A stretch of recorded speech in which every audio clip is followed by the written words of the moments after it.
Why, hello, one and all. Thank you for joining us on this fine evening, this Monday afternoon, early evening to Magus in the Media. This is I, Brandon Lee, and my co-host for the evening, the beautiful, the brilliant Kaiva Rose. How are you doing this fine evening, Kaiva? I'm fabulous. Thank you. Awesome.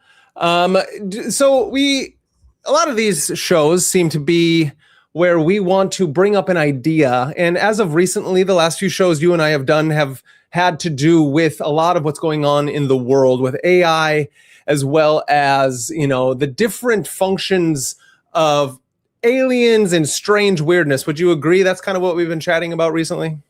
For sure. Yeah. And staying centered within that space of reveal and all the noise and everything. Absolutely. Yeah, nice. And to you, how does that then relate to our everyday life? These things that we've been kind of chatting with AI and aliens and whatnot. There seems to be something that is underneath all this kind of conversation. Yeah, well, I think it has a lot to do with people's world views. And what I mean by that is how we perceive what this realm that we are currently existing in, what we are supposed to get out of it, what we are supposed to learn from it. Like, I think that's kind of been the gist of what I've been trying to kind of like help people understand is like, don't just let the noise be the thing that you're experiencing.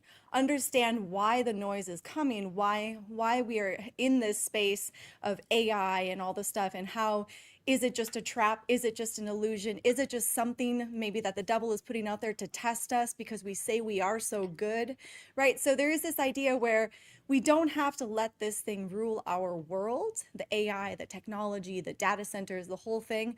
We can choose to witness it as something that is meant for our karmic journey and choose to move about in the world as we are honoring our own worldview and to not lose sight of your worldview because that is super essential.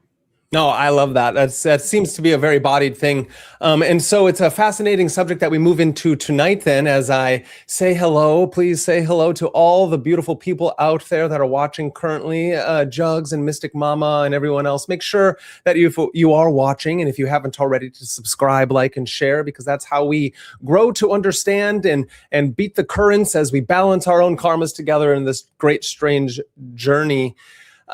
So what this evening is going to bring upon is this idea. And this idea stems into actually the same thing probably everyone interesting enough in the end of the 2000s, or at the beginning of the 2000s, at the end of the 90s, started to do on a daily basis, and nowadays probably everyone does it. Let's paint a picture. And the picture I want to paint is you wake up from the dead of night, right, into the morning. And a long time ago, we used to wake with the sun and fall asleep with the sun setting. And it set this cyclical pace for us on our day-to-day basis. And this thing that we do now every morning used to be only done at certain times of day, maybe ritualistically, maybe trying to figure out what was going on for the whole, tribe or community, or an individual practitioner in the likeness of their own temple and home. And that every morning we wake up from the darkness of whatever dreamland that we were in, and we wake up and we get out of bed and you walk wherever it is you're holding it. Hopefully it's not on your bedstand. Hopefully this thing, this black obsidian, this black mirror that we all seem to have at all times, we look and we stare at it. We stare at it and we allow it to invoke a certain type of feeling. You stare at it, then what's interesting enough, this dark reflective surface, you carry it with you everywhere and you stare into it for hours, for many, many hours. Something on the other side was then staring back at you and taking notes. And I want you to know we think a lot of our days, these cell phones, these smartphones, these black mirrors that we hold on to ourselves at all times, that we are the only ones peering into them. And yet it seems like there must be something peering back into us. And that leads us into our topic for this evening. How does that sound? Yeah, that's about right.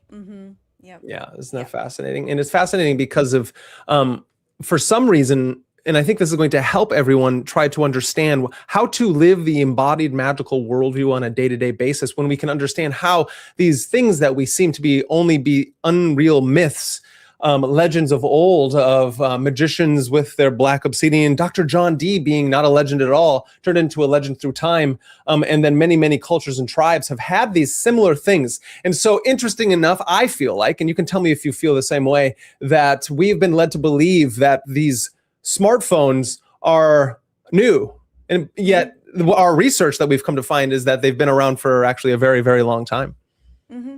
Yeah, I mean, like what got my train of thought thinking is, reading all these ancient texts. Like you read Agrippa, you read the Picatrix, you read El-Kindi, you read all these ancient authors, and they all talk about the mirror. And, sometimes it's the black mirror, sometimes it's water, whatever it is. But it is a curious thing to think that people have moved forward with this technology and advanced it without, and this is why I do think like we're missing a chunk of time, or like we included a chunk of time, because I do wonder, like, because we were talking about this the other day, why don't we know how to use the optics of the mirror? You know what I mean? Like, yes. Where was that in my education system to understand optics? I mean, I think to a certain extent we understood optics, but I don't think to the extent that we would be able to understand why our phones operate the way they do. And we can say, sure, that is like computer science and all this kind of stuff, but it started from optics. Like the story that got me most intrigued in the ancient authors was Agrippa's story of the Romans of Pompeii coming back with their, not looting, but what is the word again? Their spoils of war. Spoils of war. Yeah, they came back with spoils of war from Persia, and they had these mirrors, and then we find out, so that it's also in South America. But just this idea that mirror alone supposedly was able to show the Romans of Pompeii armed soldiers, right? So whether that was a tailored mirror towards Mars, right, or whatever god of war their god of war was, and that's what the mirror was what it was invoking, that god, or what it was what am I trying to say, dedicated to, like the sigils and everything around it, because obviously, like, when you make a mirror, you have to go through a whole certain process to make that mirror. But just that idea that, like, where did we miss that continuation of us understanding? And I mean, and that just goes back to, like, they being the people in power always keep this information to themselves, right? Yeah, and I completely agree. And so the idea of Pompeii having these mirrors. So so what she's talking about is that, so to lay it down, is that through time, individuals, and a lot of times it was only a lot of the ruling class, the royal class, had their own court magicians. So these certain individuals didn't do it so much, or that there was always like a lineage that passed down, right? So you also have magicians using a black obsidian scrying mirrors and different water and all these different things through time. And through time, these little mirrors that send out information, or information can be put in them to be seen in different places, only then are passed down like that. But it's actually not true. And so what you mean by Pompeii is that when they were going, like, these things traveled not just through magical currents, but also through warfare and through different things. So it wasn't, and so that's fascinating in and of itself. I mean, that was the story where the transition from just being passed down through lineage to all of a sudden you have the spoils of war. You have the leaders of Rome, the Roman warriors, carrying this like sacred mirror, which used to be kept secret, right? It probably wasn't for everybody's eyes to see.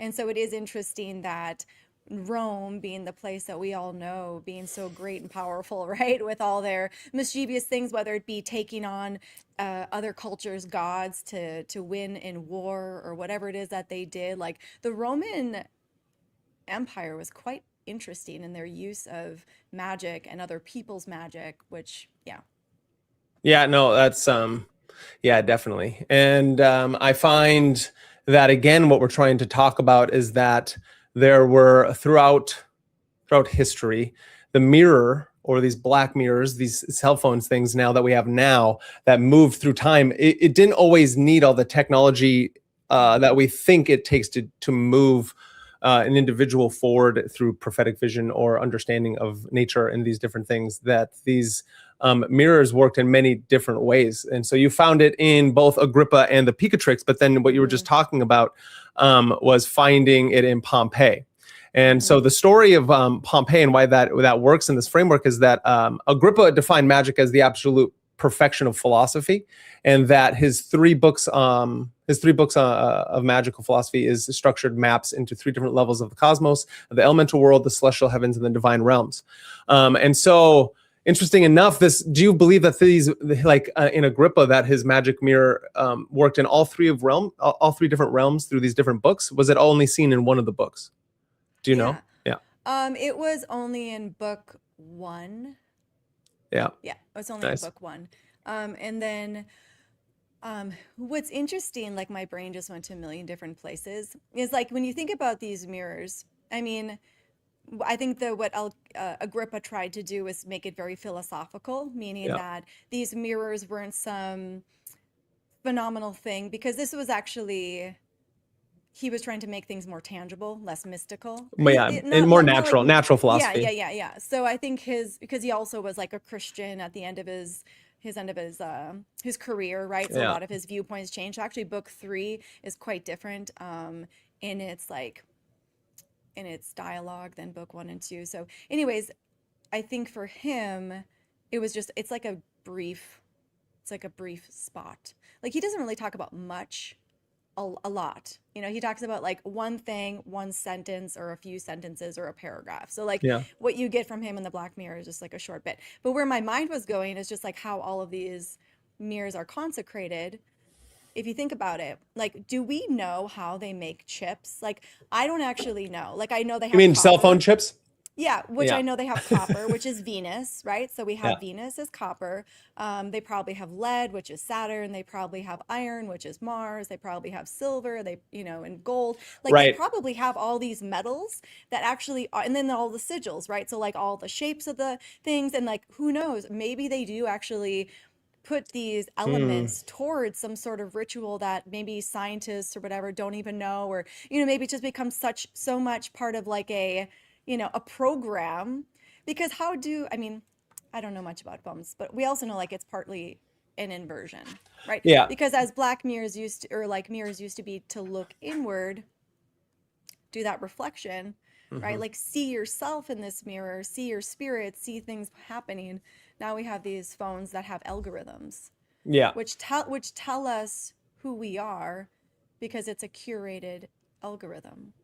No, it's so interesting enough. Why you brought up Pompeii right in the beginning is because how so interesting enough, Pompeii in Rome in 79 was a thriving port city, up to 20,000 people at the intersection of the Mediterranean trade routes. Every Eastern magical practice traveling through the Mediterranean passed through Pompeii. So I think it's fascinating that we always talk about Alexandria and the Hellenized world, but we kind of leave out these other places. And just like the cyclical nature of the rise and fall of civilizations, Pompeii had its own one. A lot of magical practices passing through it: Egyptian lamp scrying, Persian catoptromancy, Greek hydromancy, and the Babylonian divination traditions encoded in the Greek magical papyri.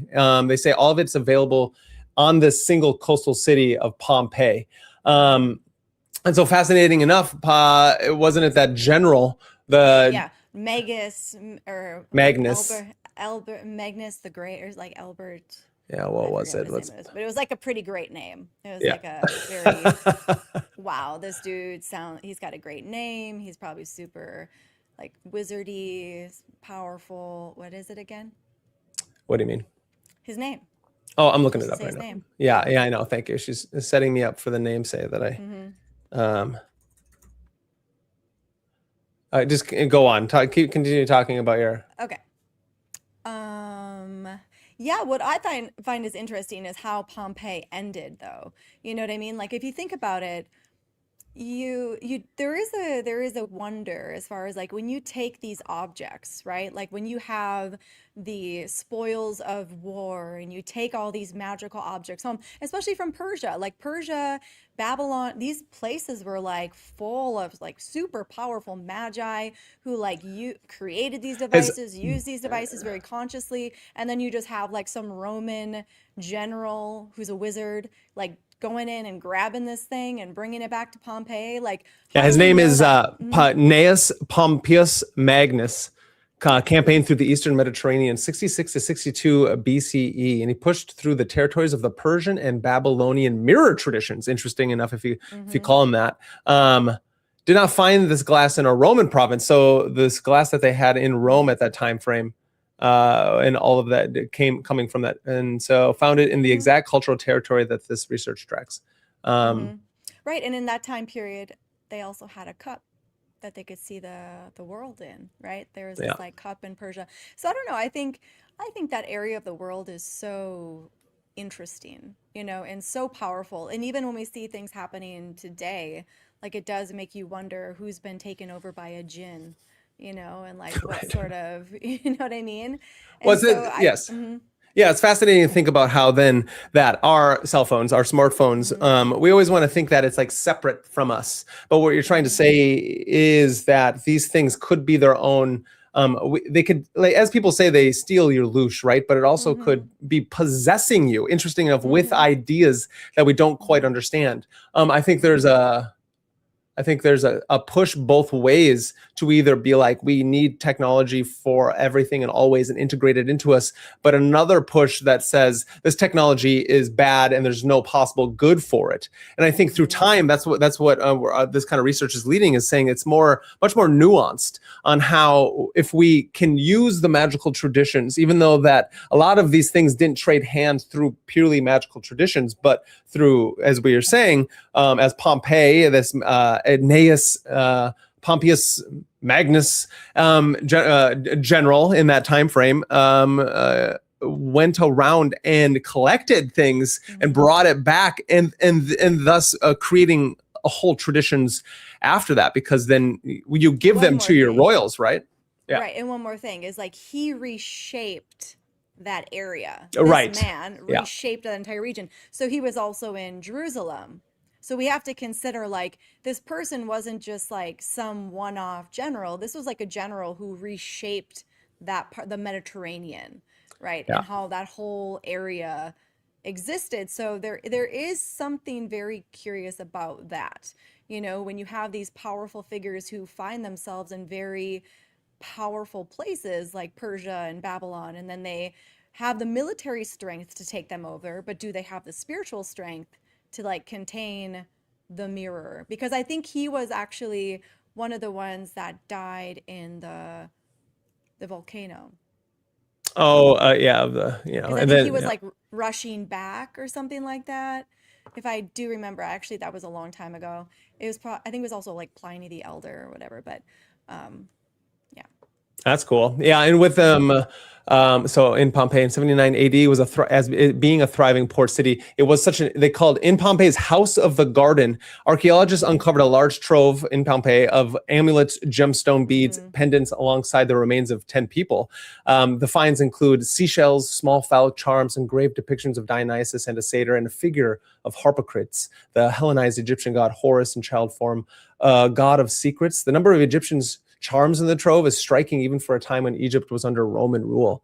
A specialist in Hmm. ancient Roman magic described the find as remarkable and uncommon evidence of ritual practice. The Egyptian charms sitting alongside Roman objects in one hoard tells you exactly what Pompeii was: a city where traditions cross-pollinated under the surface of official religion, preserved exactly as they were by the eruption that destroyed everything above them. So that's fascinating that then Hmm. everything, as it being destroyed, fucking Hmm. then just it all was destroyed at that time. And so it really tells you Hmm. how, like we Hmm. That's why it's like, don't take magical objects. Who knows? You might be, you know what I mean? Like right. like you gotta be really careful. I think it's easy to be like, woohoo, look what I found. This is great. This amulet, this thing. But it's like, first of all, usually things are made for a specific person, right? Yeah. Or, or a certain they have a certain god that's been tended to, right? So if you're not tending to that god any longer, but yet you have this artifact that is devoted to that god,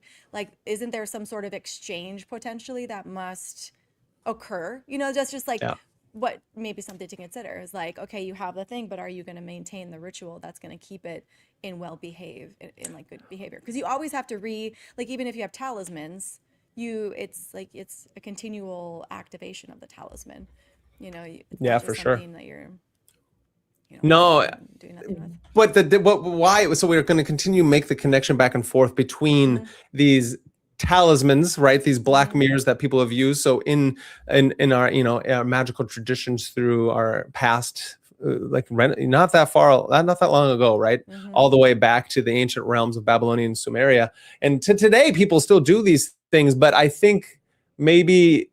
I don't know what my skepticism is about the modern age of magicians, but I think a lot of these things have come out that you can just do, any divinatory source, and you can tap into these things and whatnot. And it's a tough one because where the research shows is how when you peer into these things, it's not that something was like these are just vessels.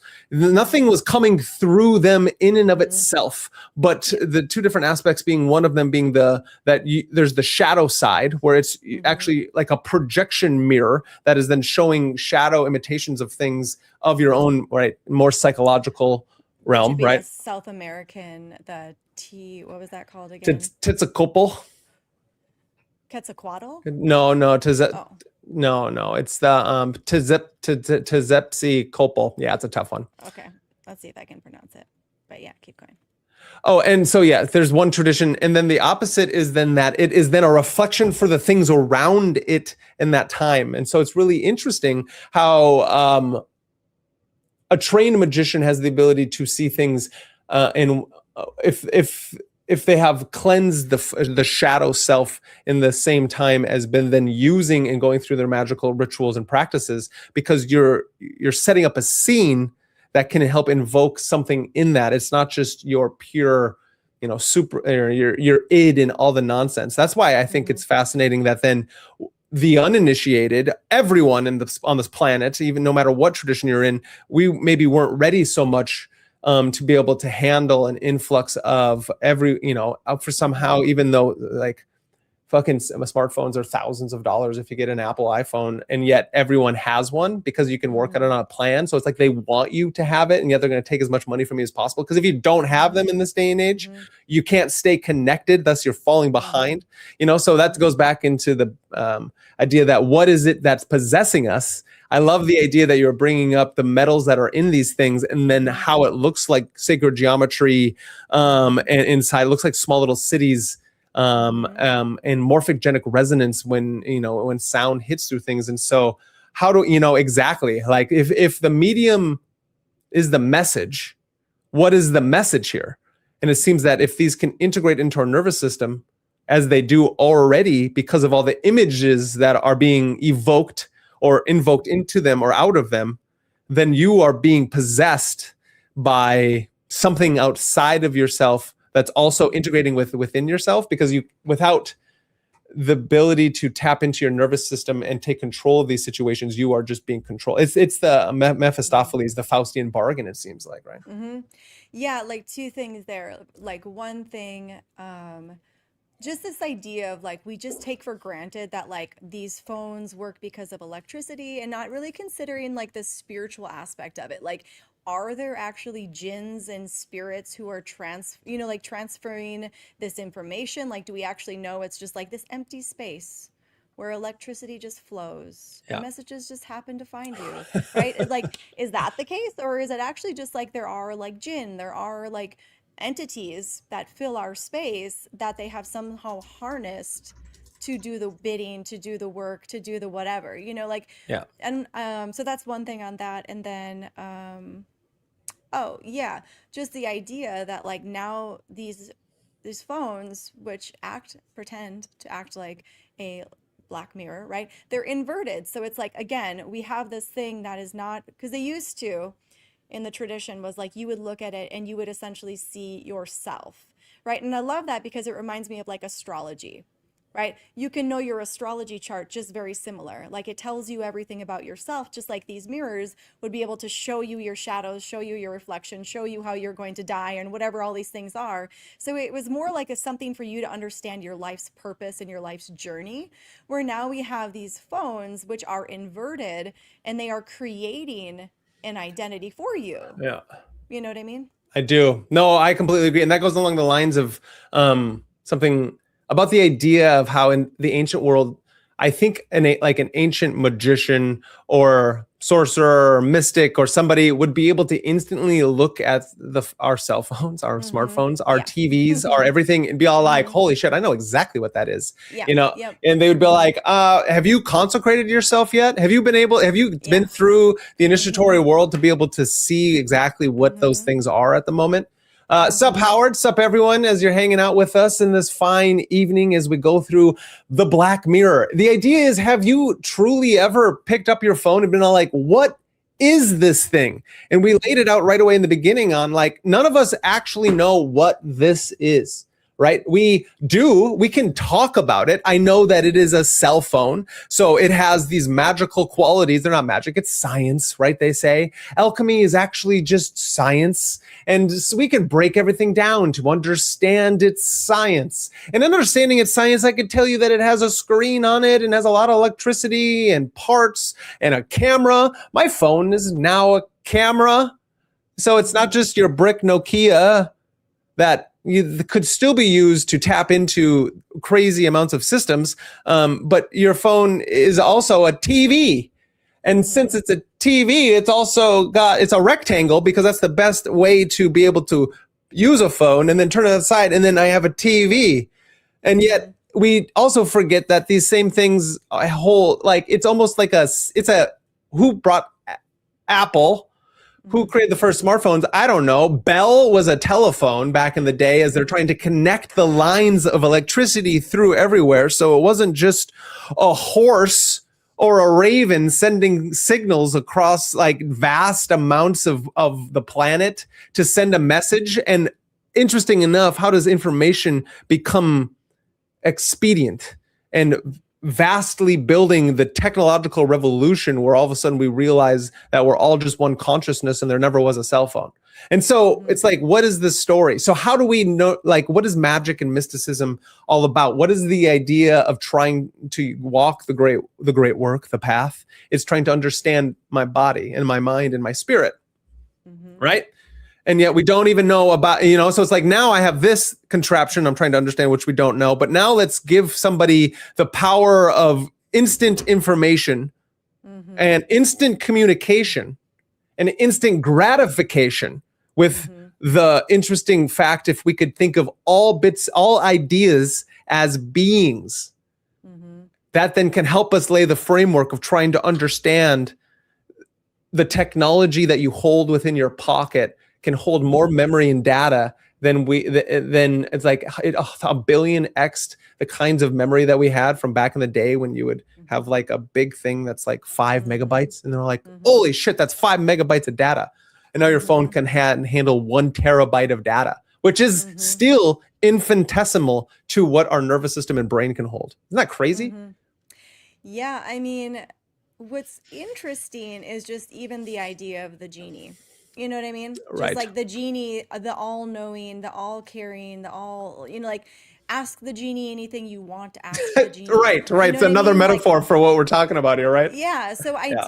and it's like, Al-Kindi, all these like super intelligent Arabic, scientists, astrologers, magicians, like doing all this amazing work with optics and all this stuff and like the genie. And then you think like, does our phone actually store all that stuff or is it stored in a data center somewhere? You know what I mean? And maybe that's the bottle, right? Like and then it's like, well, what are we getting ourselves signed up for? Like what are we getting ourselves unconsciously signed up for? Like, how many wishes do we have, genie in the bottle? You know what I mean? How many wishes do we have before we are all of a sudden a part of this, like, this system thing? No, I love the Al-Kindi part, and so it's important for people to know who Al-Kindi is. And I think shout out Nick of the Occult Rejects, Cardinal Hedden himself. He would love this conversation about Oh, because because about the eye. we're talking about the eye Yeah, and because he, optics. yeah, the optics. Yep, exactly. And why is optics so important? Well, because Well, that's what a mirror is. because that's what a mirror is. We're understanding optics and perception. So it's not just optics itself, but how how perception works and our own awareness. And so it's all this is wrapped up in just a simple idea of what a mirror is. Isn't that fascinating? That's what I mean. That's what I'm saying is like, how did we miss the education on optics? Like I'm saying, I understood concave and convex and like how the prism worked, right? And I feel like those are, I don't know. Because it's like, well, would that be a part of our education system? But it does feel like there was a giant leap of regular layman's understanding of optics and then all of a sudden a cell phone and a television. You know what I mean? Yeah, Like no, I do. there's Yeah. not a lot of like in between space between that, which is where is there a genie in the bottle? Like is like Interesting. what I don't know. There is something there because it's not like the people who used the scrying mirrors and who had the glass where they could see like armed soldiers. It's not like these were just like regular laymen. These were like rich families, rulers, True. chiefs. Yeah. You know what I mean? Yeah. So, and yeah, it's just Yeah, I amazing. love that. I want to go back to Al-Kindi just so people know who he is. He was the first major writer on optics since antiquity. Roger Bacon placed him in the first rank after Ptolemy as a writer on the topic. He was considered by the 16th century Italian physician and mathematician Geronimo Cardano to be one of the 12 great minds of history. And yet no one has heard of him. And what I mean by no one is no actual normal everyday individual has ever heard of Al-Kindi. He's one of my favorite authors. He's I know. like the way that he writes stuff is super fascinating. Yeah, no, it is, and it is a fascinating topic, Stella. That's why we're like, oh my Lord, we have got to talk about this as we move through the understanding of how mirrors work, because it's not just some new age woo-woo thing. It stems through all, from the mythic stories that we talk about and hear all the time to our everyday usages of what we have in our very pockets and our hands and in front of our screens right now, as you've invoked both Magus and the Media and Kaiva Rose through your infinite mirror of scrying. For some reason, your perception and awareness and embodied state has brought you to here with us, and we're so grateful for it as we go through it. So Al-Kindi, his main interests span philosophy, Islamic theology, logic, ethics, mathematics, cryptography, physics, blah, blah, blah, and all those things. Astrology, astronomy, cosmology. He was the first major philosopher of the Islamic Golden Age, a 9th century thinker working in Baghdad who had a direct hand in translating Greek philosophical and scientific manuscripts into Arabic. That's fascinating. Without Al-Kindi, Agrippa does not have access to the full Greek optical traditions. Yep, exactly. That's huge, because if Agrippa doesn't have Al-Kindi and the Greek, these Greek optical traditions, most likely he doesn't, and this is a stretch, but I mean, because of Agrippa, that's why we have all everyone after that time frame. And the Golden Dawn would never exist without Agrippa, by the way. If anyone you can find me on that. That's true in and of itself. Yeah, well, I would say like most traditions, if it wasn't for Persia in the Golden Age or the Arabic Golden Age, like most manuscripts, I think would be lost to time because was it the Romans or who was it that was just burning everything? But part of like every major tradition, no, part of Arabic culture and Persian culture, like part of their culture was like they would take scientists and they would bring them to Persia. They would take astrologers, they would take their books and they would hire them. So that's how astrology made its way and survived, is because of the Persian authors and the Persian the people that went to Persia. So it's because of them that a lot of things did survive. Yeah, no, you're completely right. So it says, without Al-Kindi, the bridge between ancient Greek optics and Renaissance ceremonial magic does not exist in the form it takes place. Because what we're talking about on the large extent is sympathy, right? Sympathetic magic, on how you, with your making this water or magical mirror, obsidian black, any of these types of things, you are now making it into a talisman. So you're taking the solar rays or the stars of the planet, right? And you're invoking it based upon an astrological time of choosings, and then consecrating that thing to become a magical object, right? Yeah, for sure. I mean, I'm sure there's like What obviously, much more? yeah. Which much more precision? And thank you, Stella, for the $5 super sticker. Stella, you are amazing, and we appreciate you so much. This helps us move through this. The disc is quite important, and we truly appreciate the value that you bring to our stream.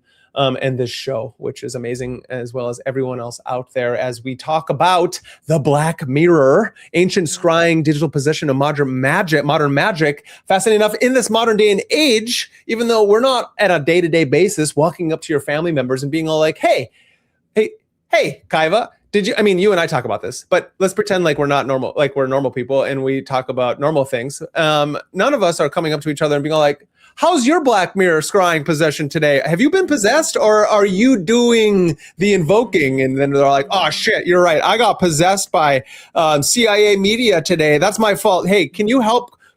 What kind of potion you got over there to help me break my mind free? And we're all like, oh, here, take this. This will help scramble the waves of possession that you just got from some fucking inverted egregore, right? Yeah. Well, I mean, even just thinking of if like we're gonna go to like how this could represent the Black Mirror in the past, right?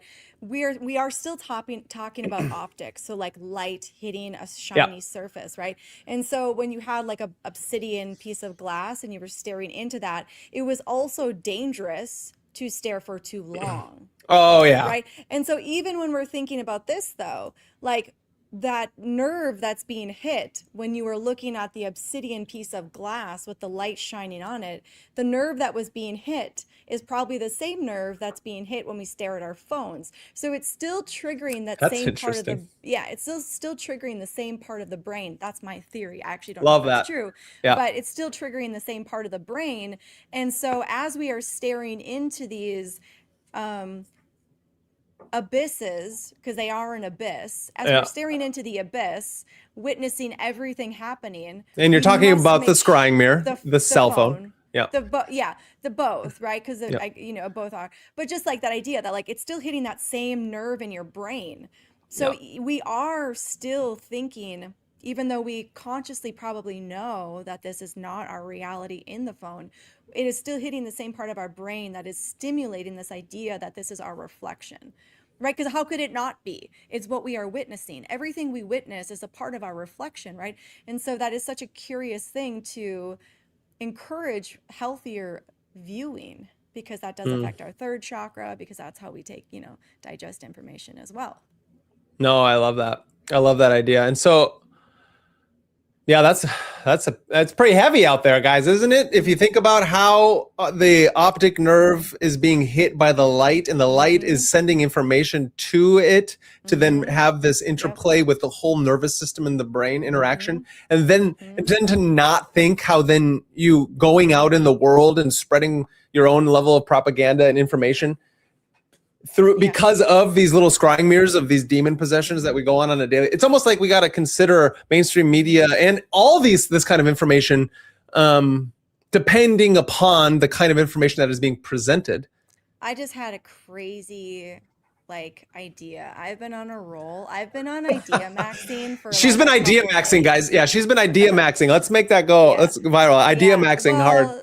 Get this. Okay, so there's pools of water as well that magicians and people will stare at for a specific star, right? So if you're like a stargazer and you're trying to connect with a certain star, again, we're thinking about how it's hitting your brain or hitting some sort of nerve in your mind, right? And so when we have these phones, they are shining false light. It's not real light, right? It's a synthetic type of light that is hitting that part of our brain. So it's not like we're getting the sun which is probably through like the obsidian glass. When you're looking at that, you got the sunlight or the moonlight or the light of Vega or the light of Venus or the light of some other star or planet, and you're connecting with that light body through that reflective surface. Now we have these thin synthetic lights that are also triggering that same part of our brain and creating an unconscious connection to some sort of light body or potentially some sort of spiritual entity that we don't even know it about. Just a thought. Yeah, that's a great thought. Yeah, that's interesting. That's fascinating, actually. So I wanted to bring us back to, it's always good to resort back to exactly what is the Black Mirror. And so the Black Mirror, or also can be called a speculum, is a polished, opaque surface used across cultures for scrying, meditation, divination, and ritual. Its optical properties, again, going back to what we've just been talking about, its optical properties are functional. Because the dark, low reflective surface suppresses ordinary visual inputs and encourages altered attentional states. Isn't that fascinating? Like through it being a dark, low light, as you stare into it, depending upon even, hopefully it's in a state of meditation or restitution towards single pointedness. So then you can actually have a divine vision through looking at it, instead of having the demons being projected outwardly from your psychophysical states. Right? Yeah. Yeah. So the practitioner stares until the gaze locks. Ordinary perception drops below the threshold, and the mind begins generating imagery from within rather than processing them from without. How many people do you think know that when they're doing that in this day and age? Doing the... Oh, how many people do we interact with? Maybe not physically, but as we know, as we've traveled and in these certain communities, they're all like, I do scrying. I do vision work. Yeah. Yeah. I can relate it to I've tried to levitate. You know what I mean? I've tried to levitate. I've tried to sit on my rug and I'm like, I'm going to be super still. I'm going to feel super light. But yeah, there is an element of how mystical are people these days, right? Going from the idea of talking about it but not actually, because it seems like just like anything, you got to get good at it. So it takes a lot of practice. Yeah. And Well, so and are you also sending enough too, practice yeah. in doing these types of things? And can you practice all of them? All the different divination techniques, Yeah. Well, because also too, I would say our attention span is so short. You really have to, I do my chanting every night for an hour. And there's times where I can do my chanting and all of a sudden I'll get in that zone, that other world, either right away, but sometimes it takes the entire hour to actually get into that space. So I think when you're working with a reflective surface, it's the same thing when I do cloud gazing, right? Which is also a practice. There's also augury, which is bird gazing. You can't just expect something to happen right away, right? You gotta stare. Yes, it's a lust for result. Yeah. Yeah. So you have to stare for a very long time. So I would say people that are oh yeah, I just scry all the time. It's I don't think it happens like that. I don't think you can just scry all the time. I think there's an intentional, reserved 5 hours of your day to do the work. Yeah. Right. Yeah. Very interesting. Yeah, I like that a lot, especially in so unless if you're maintaining that state, right? Unless if you're very literally hard, but you're can, living in yes. your hut and the thing you do every day is you scry. So you get out of your hut, you go scry, and then whatever. What do you think we can do a cloud gazing episode? Yeah, that'd be fun. Yeah. All right, Stella. We'll put it in the books. A cloud gazing episode just for you. And we also got somebody else. Lyre is prominent in the middle of the heavens before dawn. I love stargazing. Vega is one of my favorite stars, and I play the lyre to the stars, and specifically Vega, because that is one of the most benefic stars, I do believe. Yeah. No, I mean they're all my friends, but I like to play for all of them.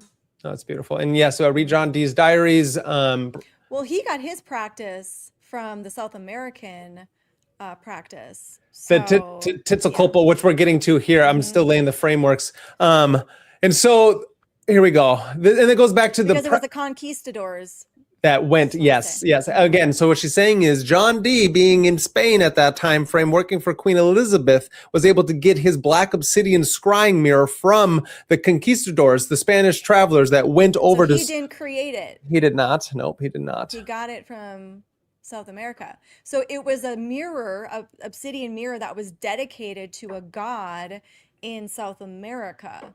So that's what's really Tezitzocopatica. I'm gonna look up how to say Yeah. it. And I'm not down in the God. I have South American blood, so praise be to all the beautiful Hmm. gods of South America.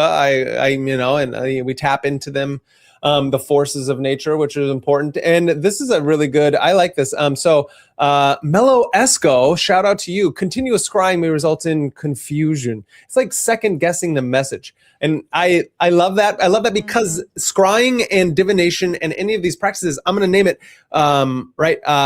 Like looking at the tarot cards and thinking you continuously can just tap into and instantly. So all new people who are reading cards out there, I'm actually calling you out, as well as other divinatory practitioners and scrying participants.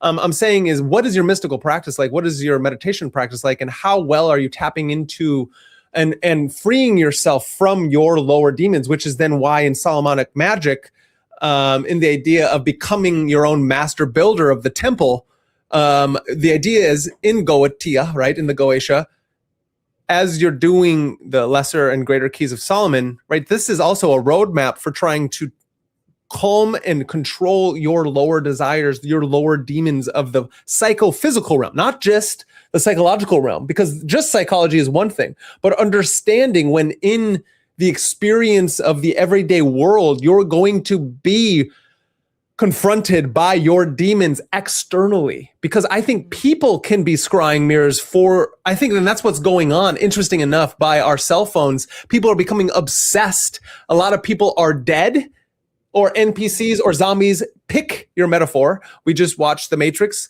A lot of them have this, they are unawakened, right? They are not unplugged from the Matrix. But then we find out even in the Matrix, you can become Cypher and fuck the world up. Even though why then Buddhism and I think these Eastern mystical traditions are important, because it balances out the Western dualistic mindset with that unifying principle that everything is happening the way it should. Mahasukha is the term I like. All is suffering and in perfect harmony. And so I think that's a fascinating topic about being able to understand that if you continue to try to scry at all times, you get woo-woo nonsensical. It's like you get to the dark side of Instagram.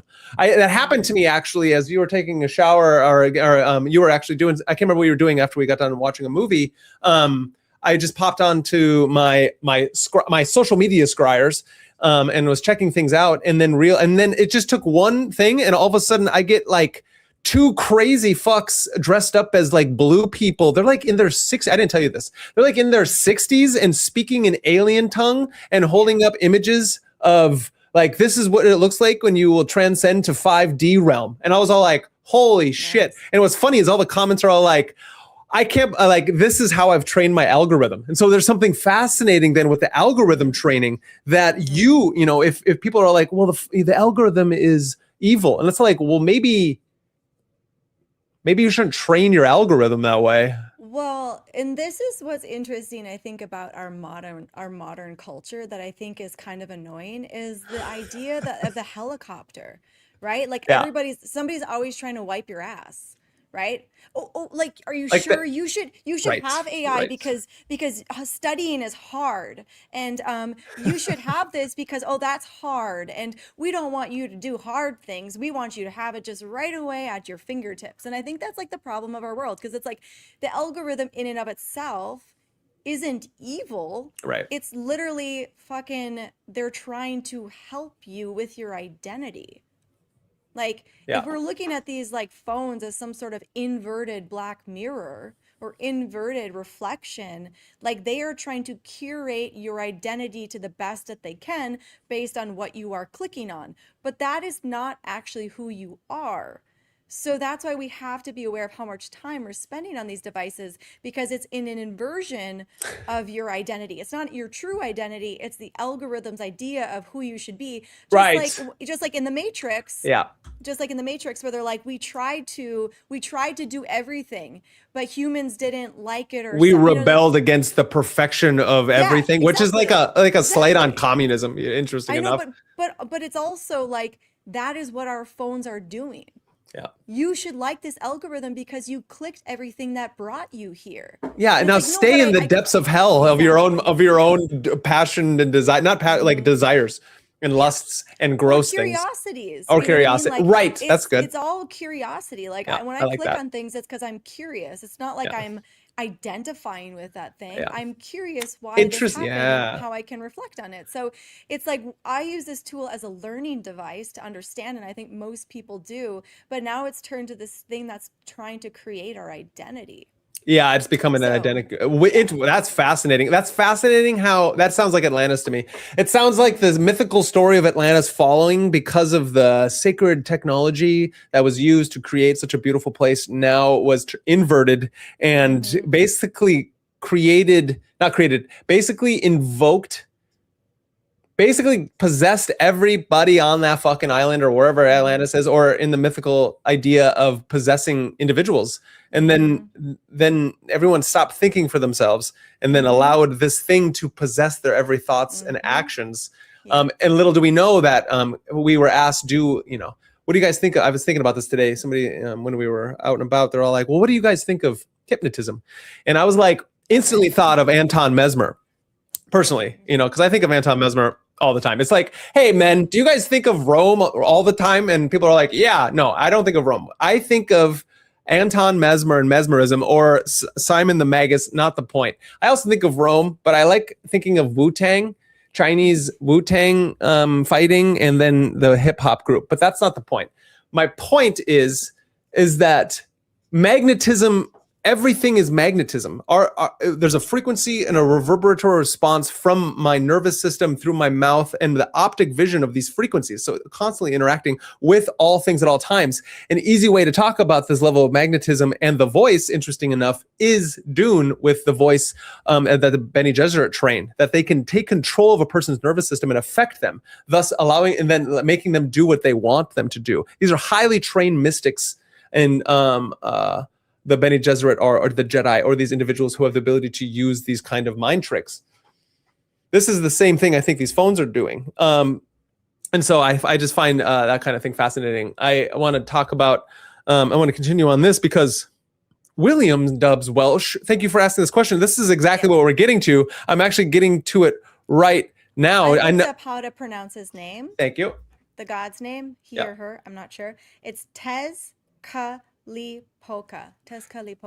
Tezcatlipoca, the oldest thread in the lineage of the Obsidian mirror, right? So that's what we're leading to John D.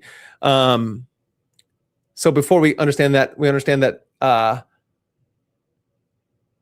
the ancient practitioner to the modern smartphone user, right? This is an interesting line that we're trying to connect. The ancient magician or practitioner or mystic understood what they were using most of the time, this instrument and what it was, before they approached this thing. And then they chose when to enter and exit the trances that is being proposed, that is happening when you are interacting with these black mirrors. In the other side of things, we are not doing that, right? We are not choosing and preparing ourselves on a daily basis from the morning when we wake up, being all like, I'm going to get into a good state of mind, so then I can find the correct information to the day, so I can choose to move my day through it perfect, instead of now picking it up and allowing it to influence you and your every decision. Right? Yeah, for sure. Yeah, I think that's where, like, not getting lost in the black mirror, like, having that practice before you do it. And then, like, remembering our phones, like, if it is true, my theory, it's triggering that same part of our brain, right? And so there is something there where they were intentionally using light to hit their third eye. Some part of their brain. Stella says very nice thing. Thanks. I appreciate you too, Stella. So fantastic. We love all of our fellow community and people that stick on this great path, as we are all Alice tumbling down the rabbit hole as Morpheus walks up to Neo as he's about to. And that's what we watched. And that's why it's so fascinating, this idea of the Black Mirror. How does the Matrix start? I mean, we're going to get into, say it, what's the name? It's Tezcatlipoca. So we're going to get into that right after I just a short word from our message, for a short message from our advertisers, which we don't have. And so if any advertisers are out there, we have the great advertising voice. The idea of what happens in the beginning of the Matrix is what we come to find out. So there wasn't an advertisement there, just so you guys know. But we come to find out that it starts off with a conversation by Trinity and Morpheus. No, Trinity and Cypher. And this conversation of them being all like, where are you? What are you doing? And, you know, you get the whole, so it's fascinating. I like the idea of Trinity, the anima, because she is the Sophia character that is helping helping Neo realize his powers, right?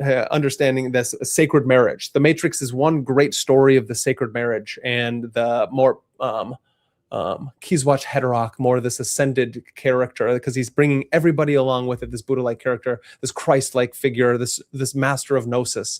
And after we get the battle between Trinity and the Black Empire of Philip K. Dick, that we're facing off against every day, the idea mind virus, the demons that move through the cell phones that are trying to make sure that we don't break free from the Matrix. That's why this is such a beautiful allegory to the great story of our life. But it's a real allegory, as in we are experiencing it on a day-to-day basis as we open these things to outward influences.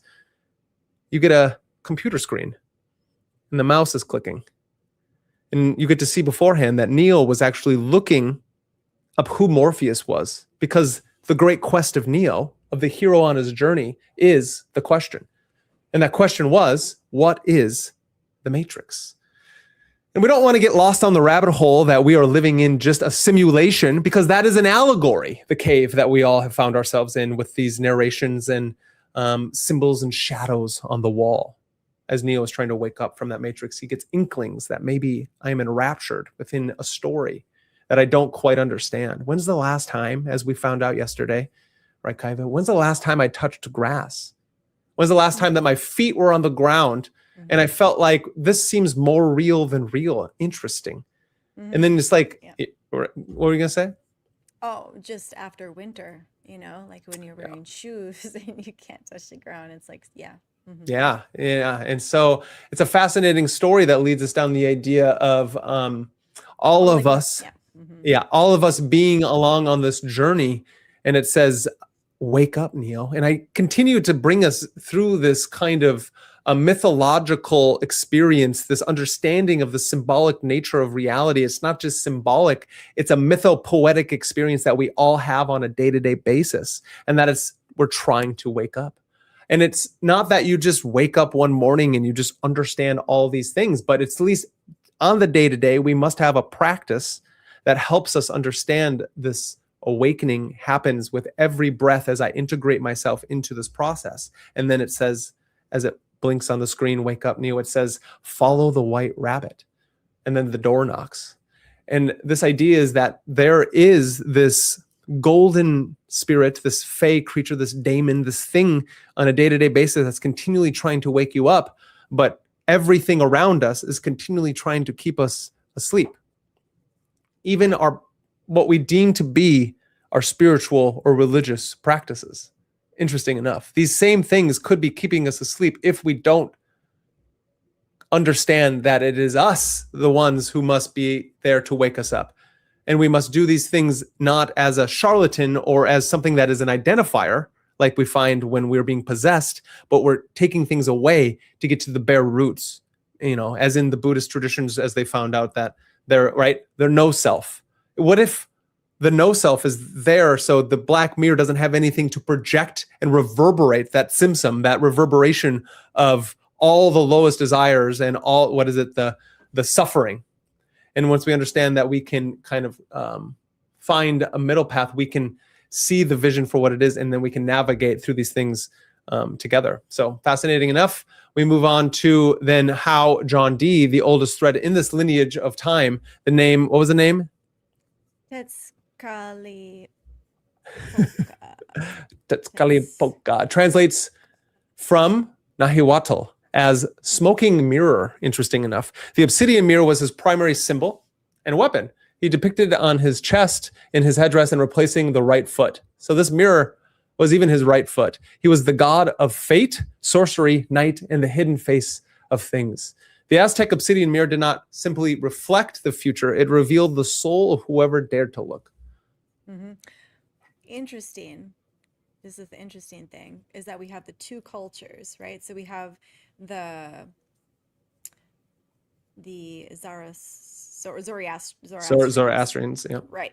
And they had their god was actually like the sun, and he had the eye of the sun, right? And so now we have this other one in South America who has the same tradition with the mirrors and also like part of the god's identity, but it's the darkness and it's the right foot, which the right foot is like, it's the masculine side of the body. So it's interesting, Yeah, dark that and is. light. And they both had different purposes for the mirror. And I'm not trying to get us off topic. I'm just in my mind comparing these two cultures. Yeah. As far as like how in South America, the mirror was used specifically to do your personal reflection and see the good, the bad, the ugly, the all that is, right? Versus in the other culture, what was it called? Mazdan, Mazdan. I think it was just Mazdan, yeah. Mazdan.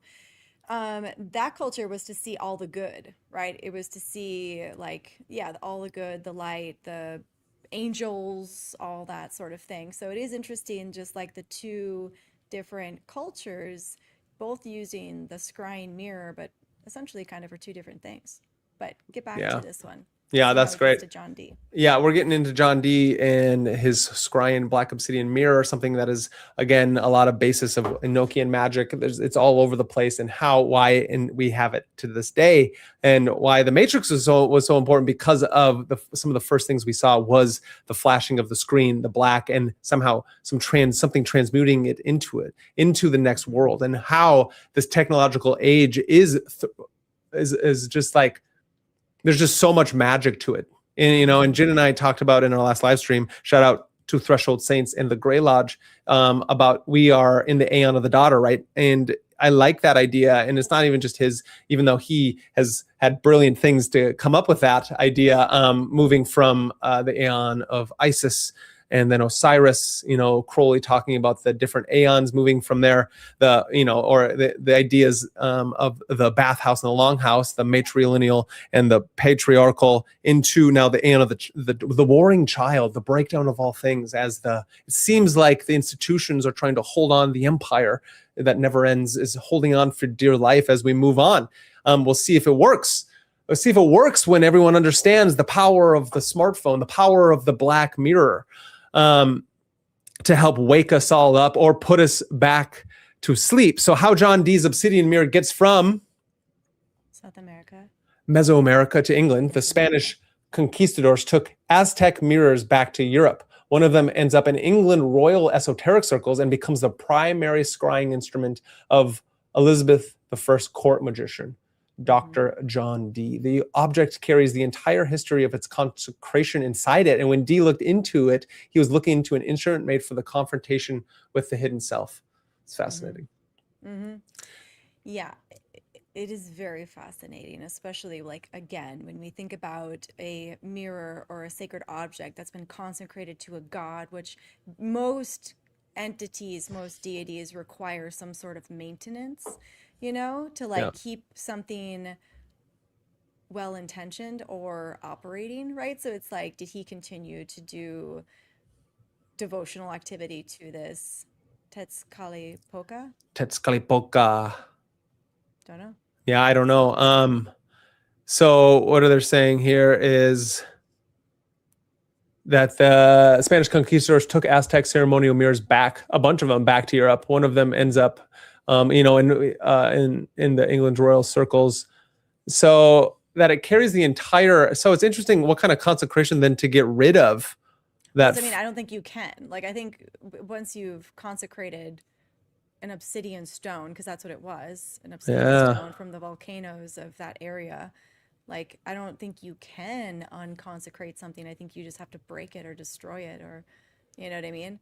And so there's like a whole, and that goes back to like even what we're talking about in Pompeii, right? Like these people, they have these spoils of war and they just take these things home and then, they just think it's fun and dandy or something. You know what I mean? Like I'm sure there's Yeah. like, oh, we've got to be careful with it and everything, but like at the same time, like, there it's interesting. It's interesting because his story wasn't so great after all, right? Like his whole like when he went into his like what happened when he looked into the Black Mirror.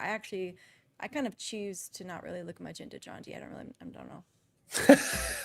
That's fine, and it's fine. So, he looked into it, and so with the Black Mirrors, what he did is that's how he spoke to he used a polished egg, as Mm-hmm. well as the Black Mirror that we're talking about, the Obsidian stone, Mm-hmm. to then he with a scryer, Edward Mm-hmm. Kelly, to then call upon Uriel, I believe, Mm-hmm. and then tap into the Enochian language. Interesting enough, which is the vision and the voice later in the periods. Yes. Interesting. So he used the Black Mirror to create the Enochian language. Yeah. Yeah. So was it actually not Enochian and it was actually Tezcatlipoca language? Like, what if he just made up this Enochian Tezcatlipoca? They kind of I sound like, alike. yeah, I like that. I like that idea. I think the idea of it being Tezcatlipoca was that that mirror that they used it for was to look into the hidden parts of the self, the smoking Mm-hmm. mirror. Interesting enough, and so Mm-hmm. um, who knows? When you're a magician, a high court magician, somebody he had the biggest library of all of Mm-hmm. Spain and Europe in that time frame. He'd Yeah. been he had been learning Al-Kindi's system of optics, Mm-hmm. as well as moving through all of the magical systems of the Renaissance, or moving it into those time frames, right? So 1600s, Mm-hmm. that's after Agrippa. So he had Mm-hmm. been reading Agrippa, and Mm-hmm. then doing all the practices of natural magic while also trying to court his way through Protestant and Catholicism. And then, Right. he had been thrown in jail multiple times, come Right. out of it. I'm just wondering, like, was the Enochian language created from the Black Mirror? That's all I want to know. Came from South America. Because that would be I think so. interesting. That would be interesting because then it does almost tie in that lineage unconsciously or maybe unknowingly to the Mesoamerican area, you know? That's a great question. We should ask what's her name? I'm gonna bring her on Magus in the media. If she comes on, she's got a whole course and she's brilliant. She's translated all these things Mm-hmm. on his Heglorio Goma Summa, whatever his huge working is. Mm-hmm. It's all be found on YouTube. It's fascinating. So Nice. she would probably know. It says that was not discovered through the Obsidian Black Mirror specifically. It was received primarily through. Oh, it was actually. All his Sorry, like no, that was through trance the stuff. crystal. No, that was through the crystal shoe stone, a small crystal ball, and so he did a lot of scrying within that mirror. But Okay. the Obsidian mirror used it as a second instrument. Okay. So it was the shoe stone. Yes, Nice. and the Okay. distinction matters because it was more accurate to say the Black Mirror was part of the same ritual setup rather than the singular vehicle for the transmissions. The most famous scrying partnership in Western history is that of John Dee and Edward Kelly. Their work together Mm-hmm. between 1582 and 1589 produced the Enochian system, one of the most elaborate magical systems in the Western esoteric tradition. Dee was unable to Mm-hmm. perceive scrying visions himself. That's why he needed Edward Kelly. They did intensive work on that type of thing. Mm-hmm. And it was received through a specific mediumistic process, Mm-hmm. gazing into the crystal ball, the shoe stone, as they basically, interesting enough, then the angel would then tell them how to set up their whole laboratory, magical laboratory and temple in space to then do certain scryings back and forth. Mm-hmm. Interesting enough. Mm-hmm. Yeah, fascinating. Nice. Mm-hmm. So that continues us through then understanding how. Mm-hmm. Yeah, I mean, it's just interesting. They don't hear about the Mesoamerican culture when you hear about the Black Obsidian mirror. I just think that's like so fascinating that we just think like, oh, John Dee did it, right? It's like, but there's this whole history, and it makes you wonder what happened to all the other Black mirrors, you know? Yeah. Why do we only have this one? Did they all just get destroyed? No, I bet they're in private collections somewhere. That's it. Thank you. Yeah, that's actually very true. But I guess like, if it's devoted to that entity and like their main intention is to like see your shadow self, that can't be too bad, right? True. If you can. So Nostradamus used a bowl of clear That's what I water thought, yeah. on a brass tripod. No, not the shoe stone like D or like these black mirrors. He used it from interesting. It says the method taken directly from 4th century Neoplatonist Iamblichus.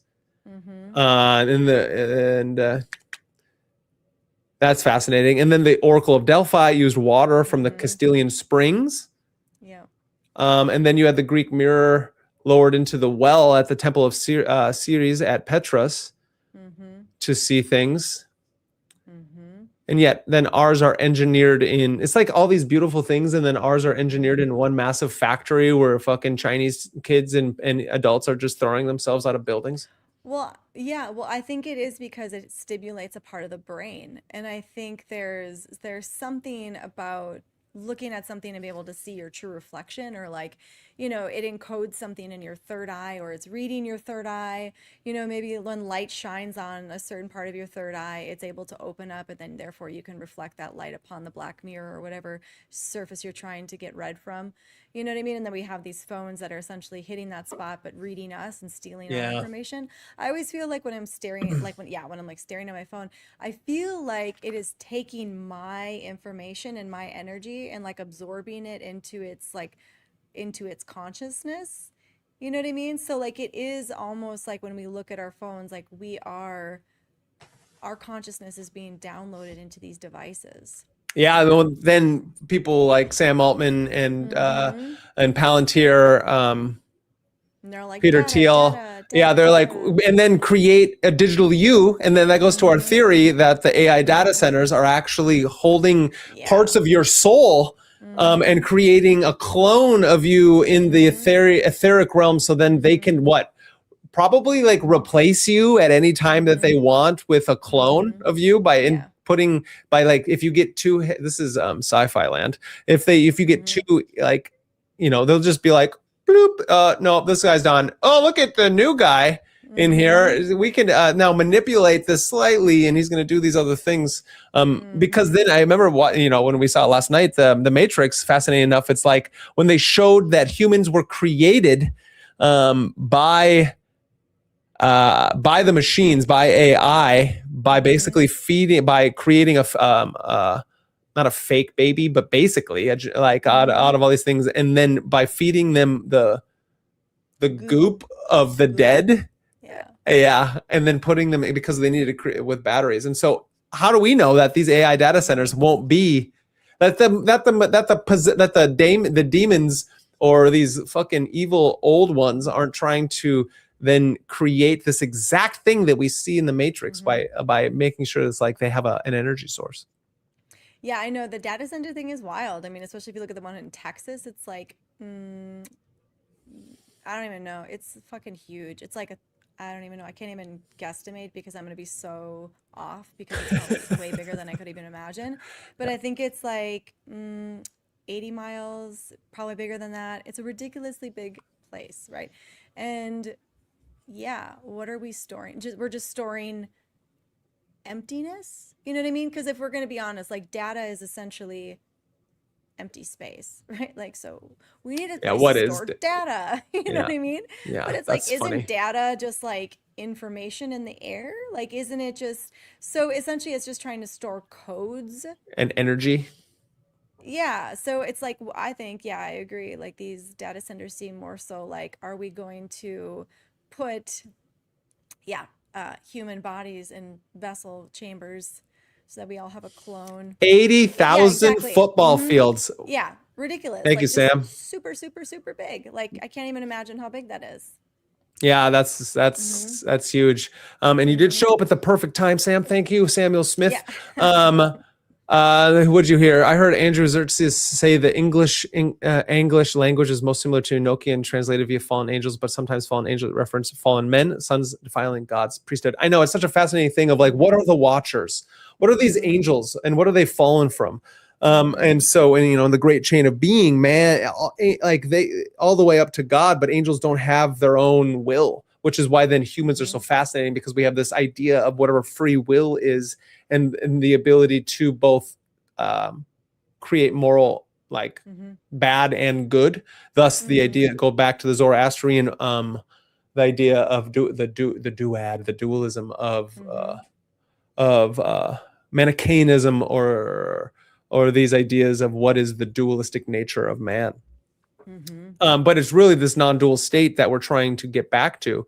And can we do that by using the technology that we've been given, the Promethean fire, for good, or allow it to possess us by something that's trying to then get... What's fascinating, I like to think about, is these little vortexes of my perception and attention towards some kind of object, and it also having its own will. So the phones, it's meeting my mind, and in my mind, which is almost like its own like portal to the realms of this chain of being. Do you know what I mean? These different things that Agrippa talks about, where these different intelligences are.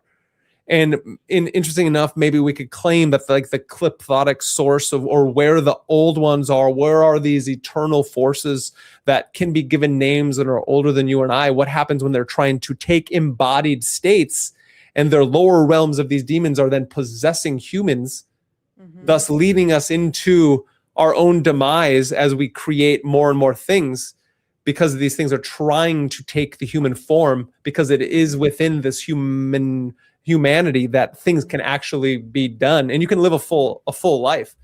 Yeah, that's what Rue Odyssey is about, my books. Nice. Can you give us there's an off-world culture called Manzu. And Manzu essentially is just that they have gotten contact with the dignitaries, and the dignitaries are the ones that are trying to control all the ancient civilizations and harness their power and harness their vortexes. And so Manzu essentially needs bodies to inhabit so that they can exist on this earthly plane, because they don't, so it's like, that's so exactly what we're Odyssey, witnessing right now. Rue Odyssey, go over to 11 Kaiva Rose 33. Well, you can go to ruodyssey.com. ROU odyssey.com. Yeah, pick up Kaiva's books. They're fantastic. She's currently writing the third one. The first two are amazing. But I was going to say, so just even thinking about like, this idea that humans, we're always looking for a connection with the divine. Power, right? And so when we think about in ancient times, like going to a mirror and being able to find that experience, right? Yeah. And nowadays you have people going to their phone and looking for something that reflects the version of them they want to be. Yeah. Right. And so whether they are choosing to idolize somebody, or whether they are asking ChatGPT to do dream interpretation for them, or read their tarot, right? Because it's like an AI thing. So it's like, I find that is a very interesting thing as far as how that it is always accessible. Like you can go outside and stare at a star, and that star will give you guidance. If it likes you, if it likes you, but you also have to figure out what star blinks at you the most and which one wants to make a connection. And then you have to be willing to spend time and do the work to make that connection, but you will have the guidance, or just do your practice, whatever it is. Yeah. But that idea that the inversion of the phone, I think, is one of the most interesting setups, because in and of itself, it isn't bad. It does allow you to actually find reflections of you that are true, right? Like us being able to do this is allowing people who are like-minded like us to find us, and therefore have a reflection that honors a part of themselves that they are trying to experience. And so it's like, if we can train our umbrella overlord algorithm to be under our control, which it is, but we make sure that like we are only clicking on the things that it's like, okay, if this is going to be my algorithm, you know what I mean? Which is such a curious thing, right? Because it tantalizes the parts of your brain that are telling you, oh, that's interesting, you should go click on that, right? But it's like, I don't want to experience that.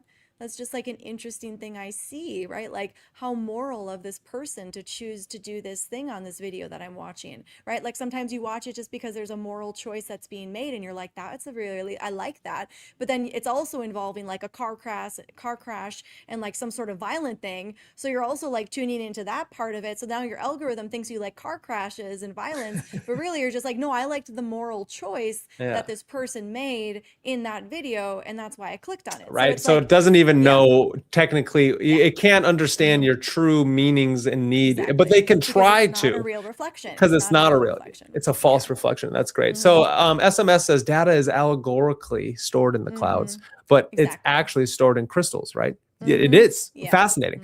Isn't that? Yeah, I completely agree. It's like when no one ever wants to talk about that we're like mining, we're using Ethiopian children to mine these fucking caves for crystals.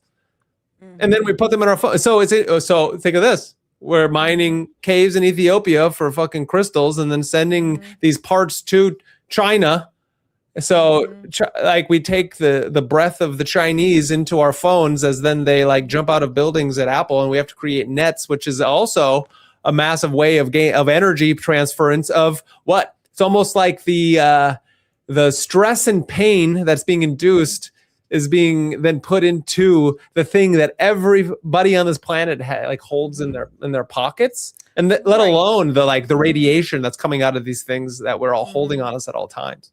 Yeah, like it's not like an intentional consecrated black or obsidian mirror or body of water or bronze mirror or shiny surface of whatever that's intentionally been consecrated to a god or a star or something like that. It's just some whimsy-dimsy phone that is the inversion that is attracting to your third eye because it beams light into it and it makes us feel like we're having some sort of like reflective conscious moment, but really it's just like this illusional world. Yeah, no, it's an illusional world. It's creating more hungry ghosts, interesting enough, and more strange. Yeah. So this is so your IT friend said no. That's exactly. We don't need AI. We don't need AI data centers. Tara asked her IT guy friend if data centers were needed, and they're not. It's putting.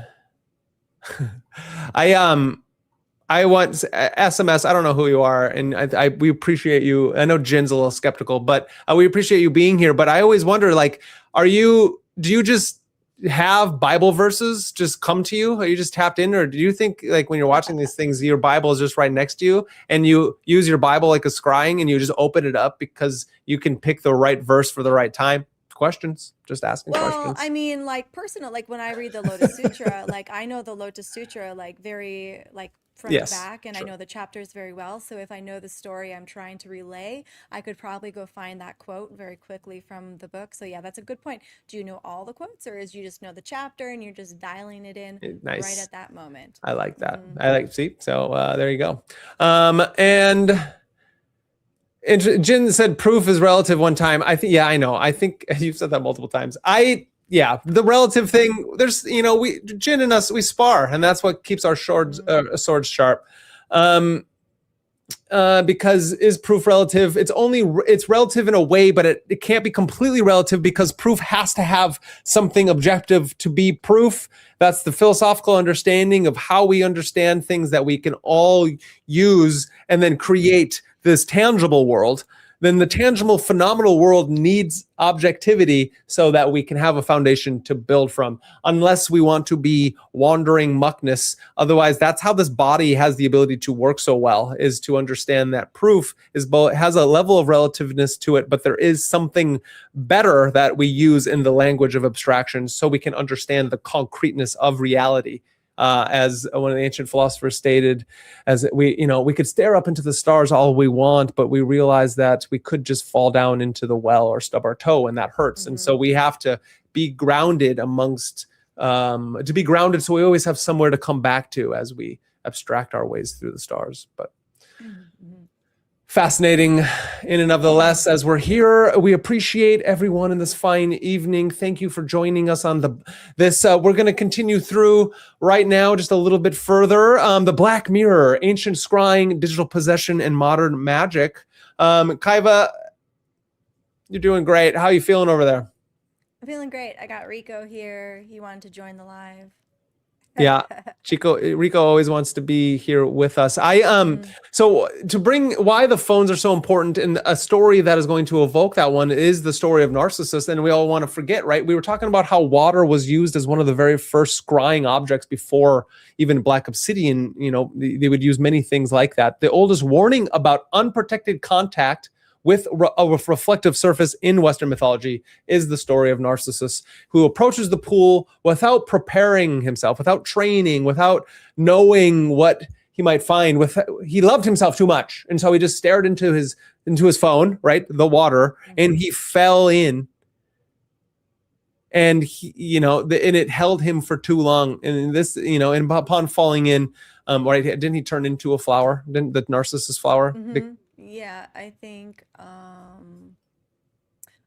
Hera or one of the goddesses felt sorry for him because he mistaked his reflection for another. It might have been one of their children. He might have been like a demigod, right, of some sort, and it was their parent made the Narcissus flower in honor of him, probably.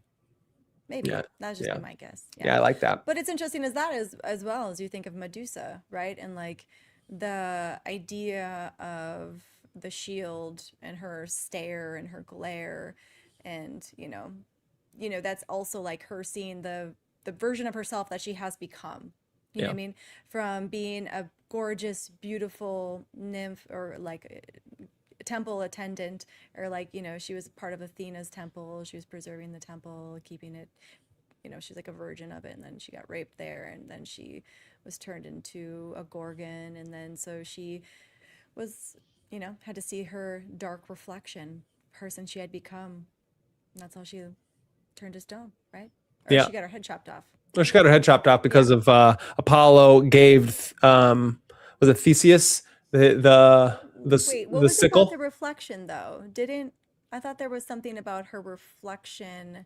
He used the shield of Athena so he could show his reflection or her reflection off of it, and that's how he then used the sickle of Apollo that to cut off, or Jupiter, to cut off the head, because it was Jupiter or Zeus that was trying, and he could never get to it, and so he cut off her head that way. That's something like that. Didn't she see her own reflection? Maybe. I mean, the story. No, the story could be told in many ways. Okay. So don't be sorry. Don't be sorry. Don't be sorry. We're all doing this together. So again, the Black Mirror's optical properties are part of why it functions, right? The dark, low reflectant surface increases perception of faint images and inner vision by minimizing ordinary visual details and encouraging altered attentional states. Your cell phone, just like the Obsidian black stones or any scrying mirror or any mirrors, like not any, right? But we're talking about the magical act of attention and perception upon this thing. Your phone is triggering dopamine and serotonin responses, cortisol release. It's interacting with you biopsychophysiologically and inducing hormonal states to keep and gather your attention, thus gathering data on you at all times, finding patterns. And then how do you know that your own free will isn't being moved according to what then some outward person wants to do? It's not it's the same thing as through time, how newspapers worked, how TVs of old work, and how just propaganda itself works to induce narrative and narratival emotional states. Wait a second. Can we go? So hold up here. MK Ultra. Did they do something with like this? You know what I mean? And what I mean by this is like, we essentially have these devices that are triggering our like third eye and our perception and everything like that. And when we think about like, are they actually able to like see, you know what I mean? Like have a scope into our like our brains, for sure, consciousness. You know what I mean? Like, are these devices actually that? Because that could actually. I think it is MK Ultra now. Yes. Yeah, because they have like this scope thing. Because you go to the eye doctor, you do all these crazy shit, right? And they like have this access to this part of you that's like, how the fuck did you see that? Like, how did you get in there, right? And so if we already know that like the optics and the way that the light hits the shiny surface, it triggers a part of our nervous system, our brain, or whatever, right? Yeah. And then they open that, right? Because I mean, obviously, like the third eye, if you stare at the sun, like it's really good for your third eye. So it does open up, and it, I think that shines fake light, right? Our phones do, and it opens that. That's like, exactly scope. It. Phones' fake light is blue light, and it mimics the light of the sun at noontime. And so that is how it mimics cortisol release, like it's supposed to wake you up. So your phone is continually false awakening you, thus keeping you asleep, thus keeping you in imprint vulnerable state. And as it keeps you in an imprint vulnerable state, it can then imprint upon you your nervous system, brain, optical, body, biophysical, emotional states. It has the ability to then control you and let it do what it wants with you. Thus, just think, then it can control everything a social, political, geopolitical structure creates. It can imprint upon the world, thus creating the world. Just like in our previous live streams, in our previous shows, we've done how words create worlds. It is a magical act in and of itself. Which is why contemplation is always so important. And introspection, yes. And it's not, a contemplation on the fact that we're using these devices. Some people just use the devices and it's just like, I'm just using a device. Yeah. And it's like, contemplate how you got that thing. Contemplate it. Go to all the worst places of why you have it, how you got it, and what it could be. And also go to all the best places, because then you'll find that middle ground of understanding why I'm using it, how to use it, and when not to use it, and when to find yourself lost in it. Right. So I think it's important to contemplate why and how we got these things, and yes, have an awareness that it is not evil or good itself. No, but Promethean fire. But it is triggering that part of your brain that wants to have some sort of understanding of self.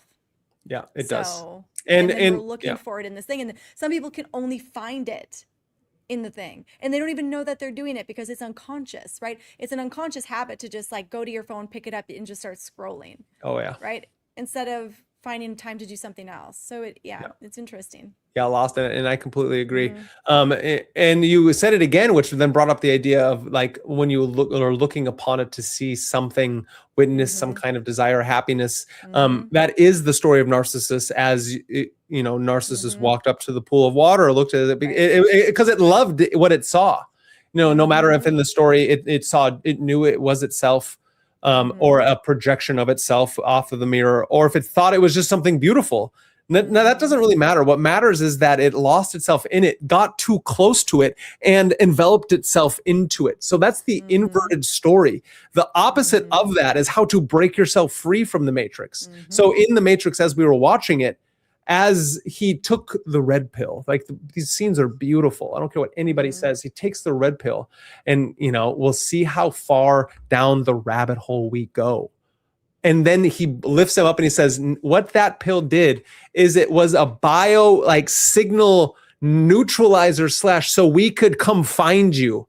Because of your nervous system imprints and its digital imagery is moving upon from the Matrix into the person that projects itself into the Matrix itself, who's sitting in a pod somewhere that actually is giving off some kind of resonant frequency. So then Morpheus, the symbolism of the dream, Morpheus is the king of dreams.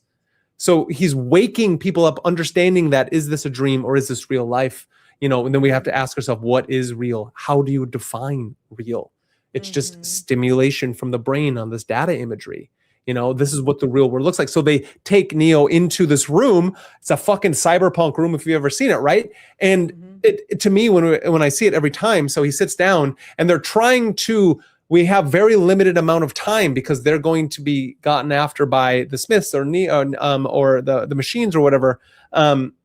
He looks to his right as he's starting to trip balls, is basically what it is reminiscent of. He's starting to he's in an altered state of consciousness, and he's starting to get really cold because his body is moving on, and he sees to his right a mirror, and the mirror is cracked. It's another scrying mirror imagery. The mirror is cracked, and then it fixes itself. And then the mercurialness of the mirror, through the Alice's looking glass, he touches the mirror. Thus, it interacts with him, and the mercurial quicksilver completely envelops him all the way, and then helps him break free from the Matrix. You get the phone data signal as it envelops him completely. They find him, and they are able to take his consciousness back from the machines, back from the Black Iron prison, and then he now has to basically, he was birthed anew, right? That could be the idea of the second death, as we get in the Egyptian mystery cults. And being born again, finally anew, understanding the secrets of the world at that time frame. And so it's the inverted version, mirror imagery of Narcissus and everything that's going on. So there's two sides to this. the beauty of the flame of Prometheus and how it can burn the world down in the wrong hands. Something I feel like we're coming to every time. Like this is like the continual talking why the mythological stories and structures are actual structures that we experience on a daily basis. Yeah. Well, and why it's so important to understand like the findings of optics of the past and Yeah. how they have chosen to use them now. You know what I mean? It's Yeah. a choice to use the ancient use of optics to essentially zombify your like your people. You know what I mean? Yeah. It's not like it just started happening. no, This has been going on for definite thousands of years. choice. Yeah. Yeah. That, no, I mean like no, I mean like the study of optics in and of itself is very fascinating and something that is so Yeah. Integrated brilliant, into all of the things. you know? Yeah. And so the fact that we now have people that have chosen to use it for this like very again, like if you're a leader and you have to like dumb down your people or do something evil to like get them under your hand, like I think you're leading incorrectly. You know what I mean? Like I just feel like that's the wrong choice. But back to the Mercury part, actually in a lot of different cultures, in Indian culture in particular, Mercury is something that they use I forget what it's used for, but they make amulets out of it and you hold it, and I think it is helpful for I can't remember because somehow I got down a rabbit hole and I was trying to find Mercury, like just Mercury, because can you look it up? What am I looking up? We'll look up Indian use of mercury, Quicksilver. Indian? Like, what do you mean, Yeah. Indian? From India. It's Oh, like nice. it's part of their culture. So just like going to like the Matrix and the mercurial and like the whole thing. I just wanted to tie that in because that's I love that. Let's see here. We got a bunch of love out there. If you haven't already, thank you guys. Like, subscribe and share. Everyone is so appreciated. People are programmable. The Black Magicians have known this for years. They have, and that's what we're talking about. This whole thing is talking about how all the way back into this forever we've understood how from using water, the moon off of things, the reflections, optics, black, obsidians. Well, yeah, just to the moon part. Yeah, so like besieged cities used to actually communicate through the moon. So like if a city was under siege and they couldn't get any messages out, they would actually communicate through the moon, and whoever was watching the moon would be able to understand that message. So I find that very fascinating, and I think I want to try to send some messages through the moon. I think that is a great idea. That's a great idea. That's a great idea. So thank you there. So SMS, thank you for telling us. I like you being honest and truthful. She Googles Bible verses as fast as possible and copy it. I get it. That makes complete sense. And that you haven't, I might sound like a pistol whip cop. That's funny. Thank you. And thank you everybody else. Great show, says Serpentine Bloodline. We so appreciate you being here. Yes. And then Jugs bought The Matrix on Prime. That's where I have it as well. But I have it in, we're like old millennials, so I have it in like a case where I actually have the DVD. Interesting enough, I know not many people have that anymore. I found it right. Good. That movie was way better when they called it Total Recall. Philip K. Dick, you're so funny. Okay, so I don't know if this is what you're talking about. So Mercury in the Ayurvedic Rasa Shastra holds significance in spiritual. Is that what you're talking about? Yeah. It's the universal solvent in Indian alchemical traditions. It absorbs everything. It consumes every other metal. But metaphysical reading, just as all metals are ultimately absorbed into Mercury, all individual souls are ultimately absorbed into Shiva. They're connecting it to Shiva. Mercury is the material representation of that divine absorption process. So Neo touches the mirror, right? The liquid mercury spreads across his hands, his arms, his bodies. It swallows him whole. He wakes up in the real world. The mercury mirror is the medium through which the false self is dissolved and absorbed into the larger reality. Or as they're trying to talk about in Indian alchemical frameworks, that is not a science fiction event. It's not about science fiction. It's not just mere allegory. It's the precise description of what mercury does. It absorbs and transforms whatever it's in contact. It dissolves the boundaries between substances the way Shiva dissolves the boundaries between the individual soul and the divine ground. Yeah, so they have like figurines, because that's what I was like looking to buy. You can buy like, I think it's like a Shiva mercurial figurine, but it's like super, super hard to find. And I was like, I don't know. I learned Mercury was dangerous. So like part of me is like, oh, I could try and see. And then part of me is like, I don't know. And then so I kind of abandoned ship because it was like, Indian websites. And I was like, I don't know. Products are listed differently. Supposedly, in the Vedic literature of the Samhitas, Brahmins, and whatnot, there's no references to mirrors at all. And it seems that the mirror was not known in Vedic India until it was introduced to South Asia from the Persian Empire at the end of the 6th century BCE.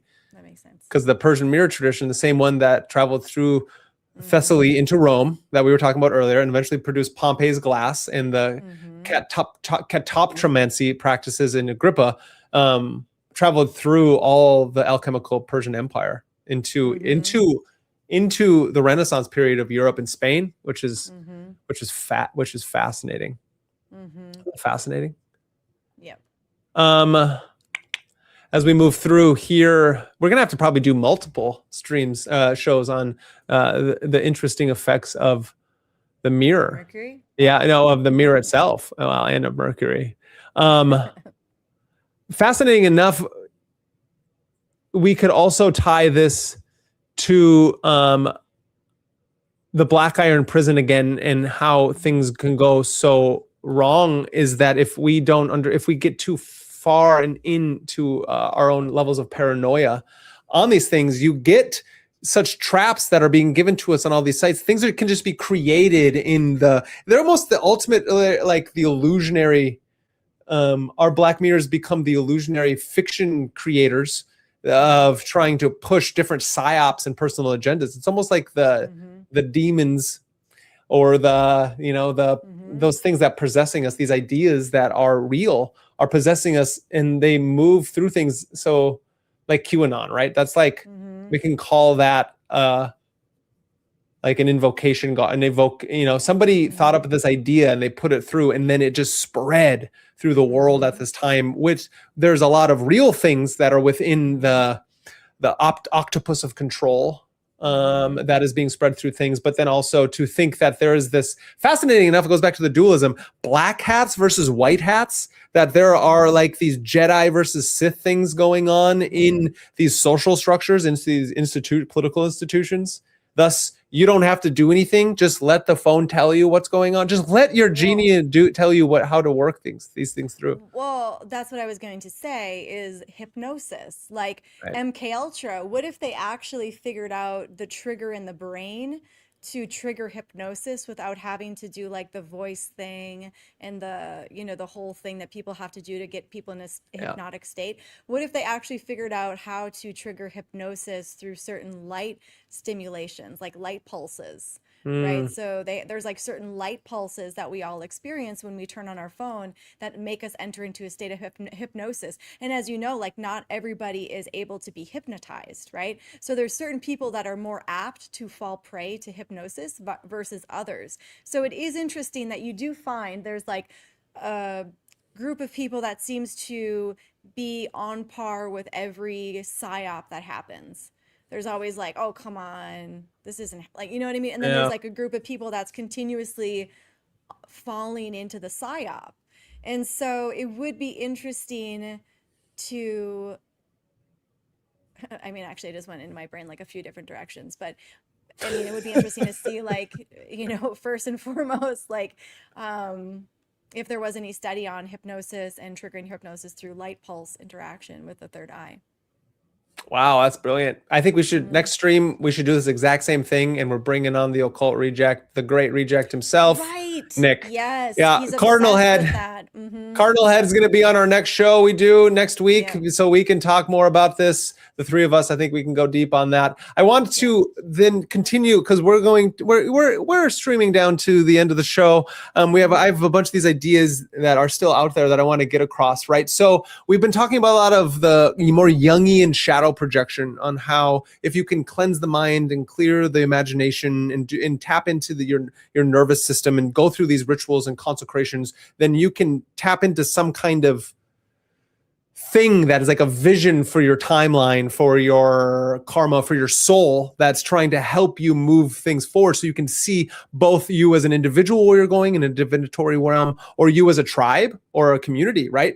When people can be vessels for different information in a collective sphere, right? Just like dreams are, right? The Aboriginals it is stated, and some think that the Aboriginals live in some kind of like first realm of consciousness, or a collective consciousness themselves, where they all dream together, and then they have a few dream interpreters, magicians, sorcerers, shamans of the realm that help them understand the cycles of nature, what all the dreams meant, and then they can move through their week or days more seamlessly, right? That's kind of like going to like doing astrology or readings.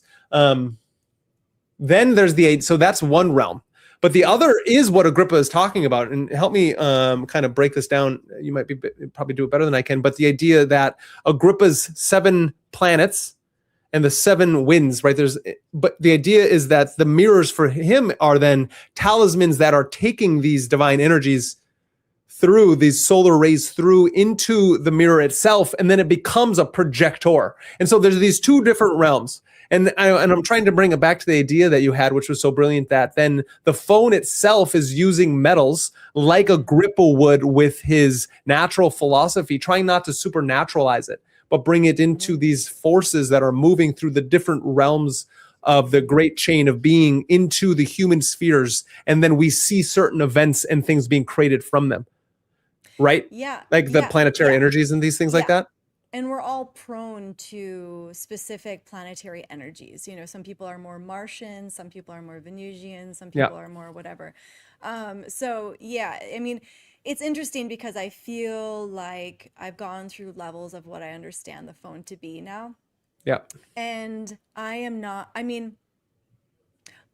less likely to think that this is actually some sort of intentionally created black mirror with the metals in it and all that kind of stuff. I literally think this is actually a hypnosis device. That it is a hypnosis device / also a device where it keeps people enthralled with their own reflection that is not their actually true reflection. It's a false reflection, because they see things that they would like to be or like to have, or you know what I mean? Or the opposite. Some people prefer to live in hell.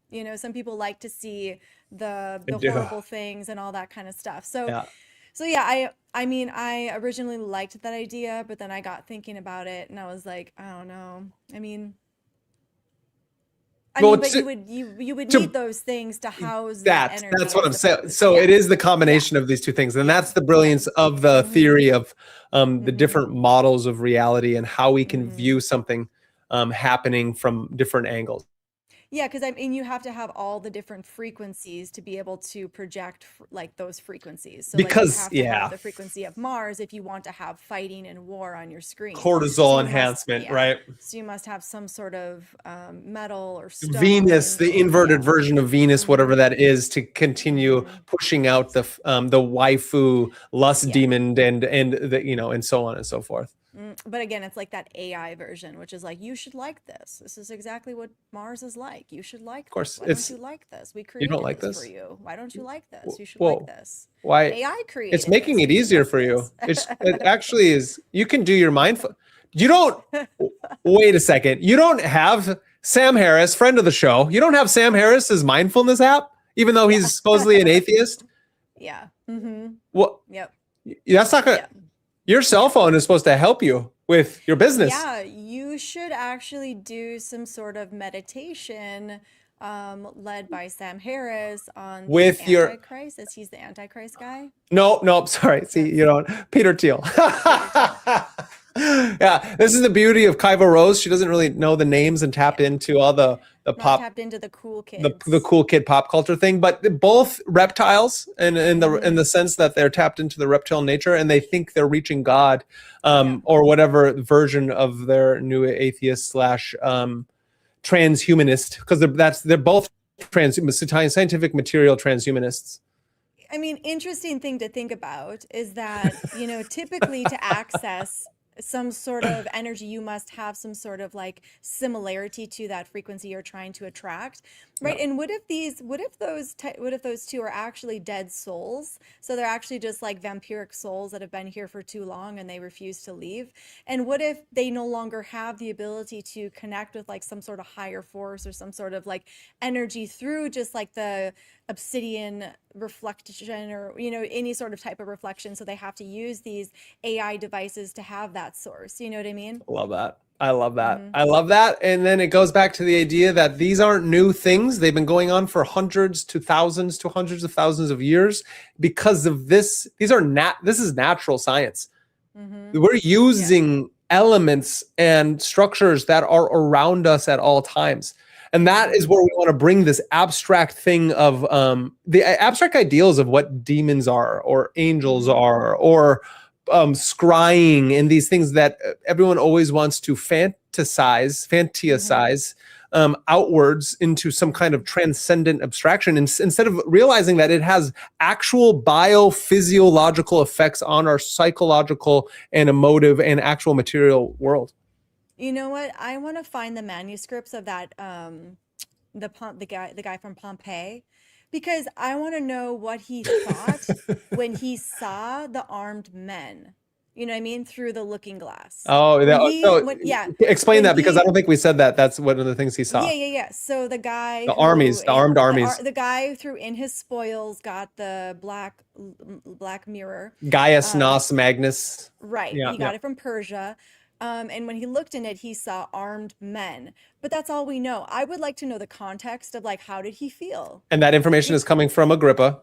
So we need to actually find this guy's manuscript, if it exists, because we all know that Pompeii actually got destroyed. But if there are any records, because obviously there are, if they did know that he saw armed soldiers, but were they his armed soldiers? Were they because what about this? What if they knew he was going to take that mirror, and already in ancient Persia, they had the ability to project onto this glass to frighten the Romans? You know what I mean? Think about it. That's kind of a trip, right? Think about it. I love that. And because it's a threshold. These things are passing through threshold states, so you can see through the time-space continuum of the way our brains want to actually like linearize consciousness. Fascinating enough. It's a fascinating. It's actually, that's brilliant. Yeah, I don't know. Who do we ask? Who do we get on to talk about this? We gotta ask. Well, we gotta look up his manuscript, see if like there's any records of his diaries or something.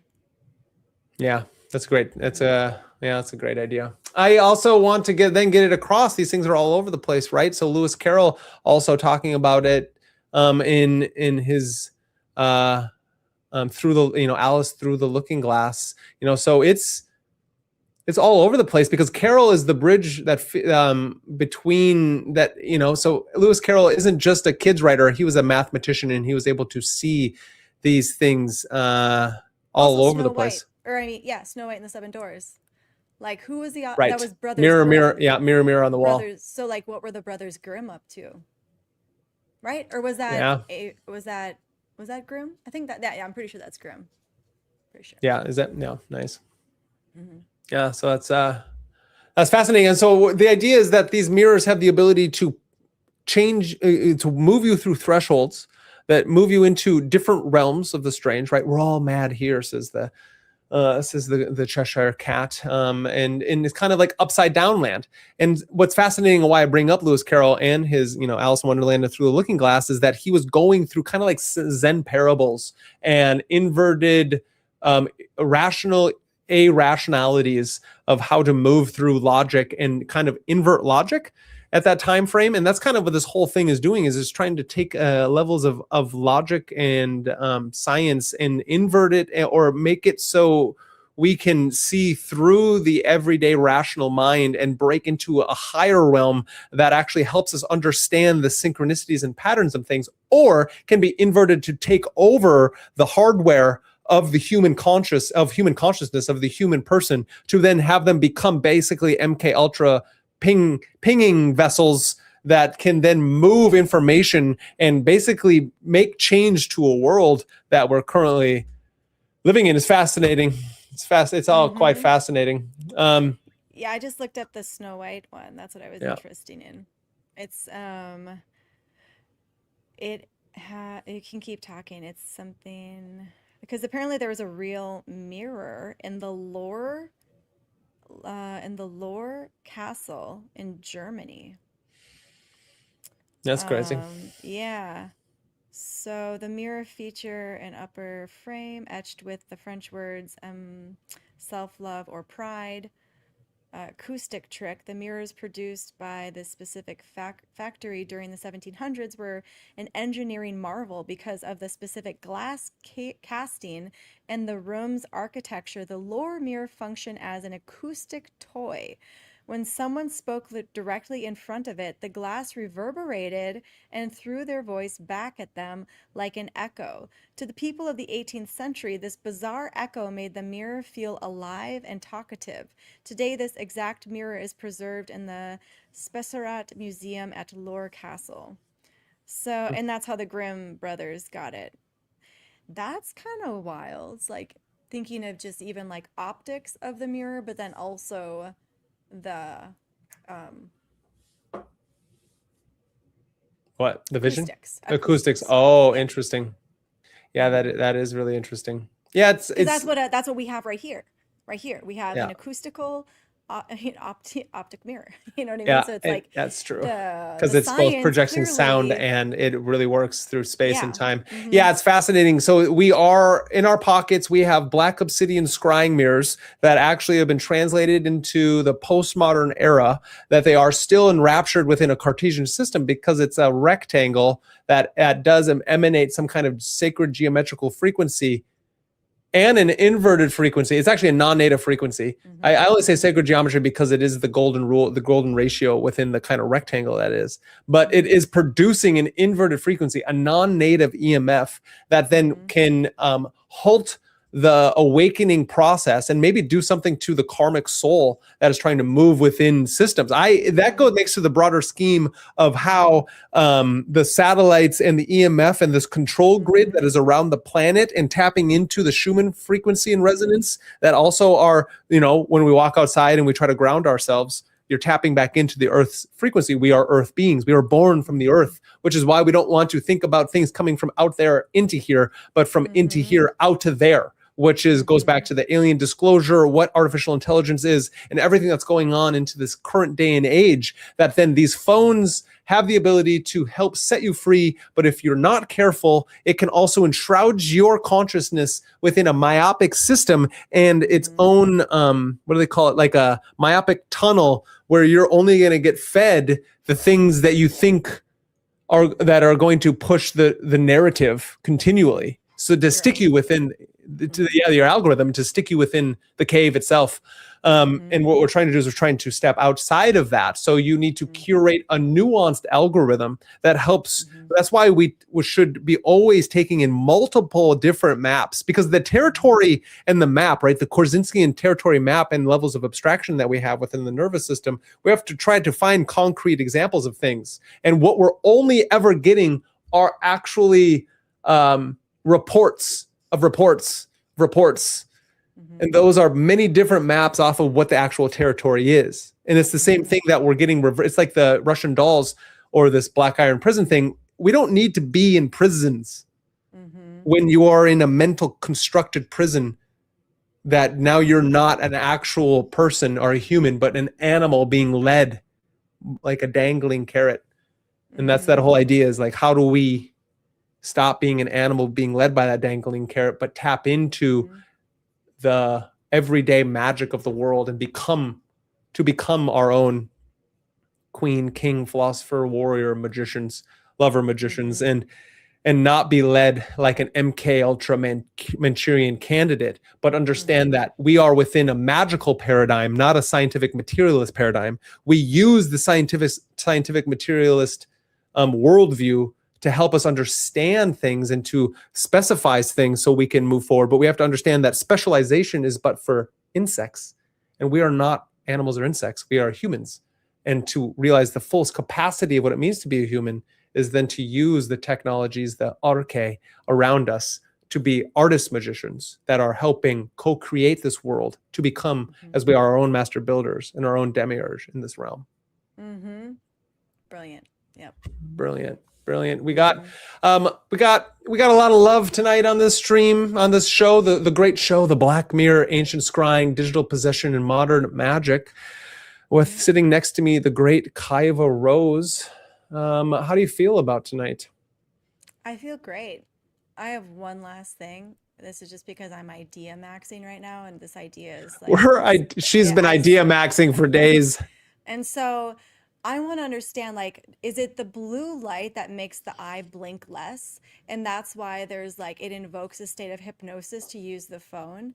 Like, did they discover that during the MK Ultra experience? Because they have to keep your eye open. So like, does blue light make you blink less? I don't even know if that even makes sense, but that's just like, does blue light make you blink less? Let's look.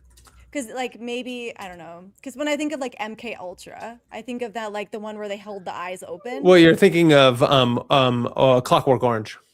Oh. And okay. yes, it does. Yeah, staring at digital screens reduces your blink rate by up to 50%. Right. But however, the culprit isn't the blue light itself, it says, but the intense visual focus required when reading, scrolling, or gaming. So that's what I mean. So like the blink rate is so low where it's easier to get people to enter into a state of hypnosis because they're not, I don't know, the blink is like you need to blink. A regulatory phase that happens that brings you back to some sort of like, it's a conscious act or an unconscious act, but yeah, there's something about that. So I like that. There's an idea. Whoever's got it, you can reach out to us and we can figure out how to do a show on it. That's beautiful. How the blink rate, what the idea to me, what it hits is then what is it that's it's doing to help us continue to just drone into instead of actually take our awareness away. It's the pulses. It's the pulses. The continuous blinking of the blue light is continually they figured out what pulse rate intrigued the mind and the third eye that would keep somebody engaged with some sort of thing so that they could keep you in that state of hypnosis. Yeah, I mean, when it's a state of hypnosis for sure. Yeah, because when you look at the phone for too long and all of a sudden you're like, holy shit, what just happened? Like, whoa, what just happened? What did I just do? You went through a portal. Yep, you went through a portal. Yeah. No, I completely agree. So cool. I feel good. Good. I feel good about that. So Tara says that not knowing pop culture reference proves the genius and authenticity. So she was talking about you not knowing. So thanks. we got this was a great one. When I was talking about the inverted Venus, SMS instantly got a mental image of Michelangelo's David spread eagle ball sack up. So that's interesting. Yeah, blue light surpasses the sleep hormone melatonin. That's what I was talking about earlier, thereby actively disrupting your natural sleep architecture, including reduced rapid eye movement or REM sleep, aka dream sleep. Yep, that's brilliant. Yeah, great. Got a lot of great comments. Thank you everybody out there. Yes, and this is a necessary. Life is necessary. Thank you. Tool reference plus the carrot. Life feeds on life. Kaiva, tell them where they can find you. Yeah, you can find me at 11kaivarose33.com. I just redesigned my website. I still have some more things put up there, but I really like it. And you can also find me on Instagram, Facebook, and YouTube. And you can also text me if you'd like to sign up for a reading, 701-428-2334. Beautiful. And they can find your books at ruodyssey.com. And I'll grab the books so you can see. Yep, they're brilliant books. This is part 1. Yeah, look at how amazing that is. She designed it. She wrote it. It's a great book. I highly suggest everyone going and looking at it. Everything that we're talking about. She's gonna come on Magus in the Media. We're gonna do just an interview so she can talk about how brilliant, not how brilliant, but she's brilliant at astrology, but also at writing and how she got to do all these things. Yeah. The dragons. I love dragons. Yes, she does. Yes, she does. Yeah, beautiful. People are loving it. We appreciate everybody out here. We're again, like I said, probably next Monday we'll do. Yeah, I'll talk to Nick today or tonight, and we'll bring Nick on for a continual show about the Black Mirror, Ancient Scrying, Digital Possession, and Modern Magick. I think it's fascinating that on a daily basis we are continuing to, as we started off in the beginning of the show, talking about what do you do every morning besides, drink coffee. Right, you wake up from the darkness into the darkness. You pick up your phones right away. if we have the ability, I'm not saying don't pick, so, you know, like people out there get really extreme and they're all like, don't use your phones, right? Get rid of all your apps. We go through it, right? All of a sudden it's like, I'm deleting every app I own. Have you said that ever before? Oh, I say that all the time. So if anyone out there has these moments where it's like, I'm going to delete all my apps because I can't fucking stand social media, trust me, you're not alone. But the idea is that these extremes, the genie is out of the bottle and Pandora is out of the box. And so what do we do in this day and age when we're trying to take control of our life, but also make sure we don't get left behind by those who are, you know, don't care about the death and decay that happens when they don't sleep enough, when they don't think for themselves, and when they just want to continue with the doldrum scientific materialistic lens. The idea is that we can also use technology like the Promethean fire to be able to cook our food, to be able to light our way, to be able to see through that darkness. And as we cleanse our own vision, right, the idea of being able to see through purified eyes and to be able to witness the beauty of life, we have the ability then to calm the possessive, like lower desires that can be taken control of, magnetized, hypnotized into certain states, and be used against you. You must dig deep, because we are not perfect. None of us are, nor will we most likely ever be. Even the great Paul Muad'Dib, any of the great mythical characters and legends of old, Luke Skywalker, all the way back to Achilles and Heraclitus, Plato, any of these great actual people, from philosophers to legends that were based off of actual people, they went through different things and they had to find upon their way how to calm the dragon within. So when they witnessed it without, they knew how to interact and integrate it properly into their life. And this technology is exactly that. We all have the ability to tap into it for community, to be able to research and study using these tools, and to increase our own intelligence. As Timothy Leary states with his simile, the smile, right? Space, migration, intelligence, increase, learning, life extension. Even though Timothy Leary was slightly off in his projection on how things were going to be worked, there was still something brilliant about it. Instead of tuning in, turning on, and dropping out, we tune in, we turn on, and we drop in to our own states of awareness, to our own attention, and to our own abilities to perceive the shadows on the wall. And we can do that with everything around us, and we do that in communities as well. So if we all hold ourselves to some kind of standard, to have the ability to know that when we next time we would just it takes one breath. You're droning on with the scroll, the doom scroll. You stop, you put it down, and you pick up a book, you pick up a pen, you do some stretching, or you just hone your focus, because most likely you have a fucking list of things that you should be getting done to improve your life. Rebel against the hypnosis. I love that. Rebel against the hypnosis. Hashtag rebel against the hypnosis, or putting it on a shirt. We're putting it on a shirt. Rebel against the hypnosis, because if you're not hypnotizing yourself into higher states of consciousness and unhypnotizing yourself from everything that's going on without you, what are we even doing here? So, well, now that I know that it's used to hypnotize me, I'm like, fuck them. You know what I mean? Like, I think that's a good mindset to have, where it's just like, fuck this. You will not hypnotize me. I am going to be so conscious of how this shit works now, because we had this amazing conversation and now we get it. We understand it. Yeah. And that's what we do. And that's why we will continue to come back. We're going to do this multiple times. MagusintheMedia is coming at us. I'm trying to do as many live shows as possible, is also coming out with interviews. Angel Miller is going to be coming out here soon. I have me and the Occult Reject, the great Cardinal Head Nick, are doing a show Wednesday night. So everyone that is here tonight, come and hang out with us on Wednesday night. Should be dropping interviews, a bunch of interviews coming out over the next week or two. I'm having Robbie Marks on Friday, actually. And we're going to be talking about Philip K. Dick, Robert Anton Wilson, and how to truly exit the Black Iron Prison, or what these great prophets and visionaries thought of, and how they really got into and out of their own schizo states, because some of them got out, some of them, like Philip K. Dick, didn't. And so it's I think something we didn't cover, which we're going to have to do our own, you and I show on soon. It was Lord of Mysteries and Oh yeah. a great magical mirror episode. Oh, I forgot to talk about that one. Yeah, which is fascinating. So if you guys want to go over right now after you're done with the stream and head over to my Lord of Mysteries episodes, it's a brilliant Chinese donghua, which means that it's a Chinese web novel made into an anime, and it is an intermix between magic, the occult, H.P. Lovecraft, and steampunk, where the magical system is that of the Tree of Life and the great mystical Tree of Life in Kabbalah. And the occult sciences. It's brilliant. I'm up, like, there's 12 episodes. I have done episodes up to 4. And I'm going to continue doing those because the season 1 is done. Season 2 is coming out. New episodes are coming up soon.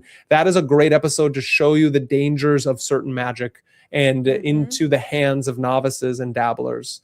And there's nothing worse than those who dabble within the occult, because to dabble with your own unconscious / the natural forces around us and to not understand the powers that are going on at all times is to misuse and become the sorcerer's apprentice. And when that happens, not you harm others, yes, but no, most likely you will harm yourself in that practice. So yeah, Robbie's coming on Friday. We're talking about that. Thank you all for this evening. We got lots of stuff going on with the occult rejects. A shout out to the Threshold Saints. You can find Magus in the media at all the social media. I'm going to be coming out with old episodes starting at maybe the beginning of Magus in the media, going on Spreaker. That means it's going on Spotify. We're going on Apple, and we're taking Magus in the media into the. We're not going to become the empire, but we will create our own.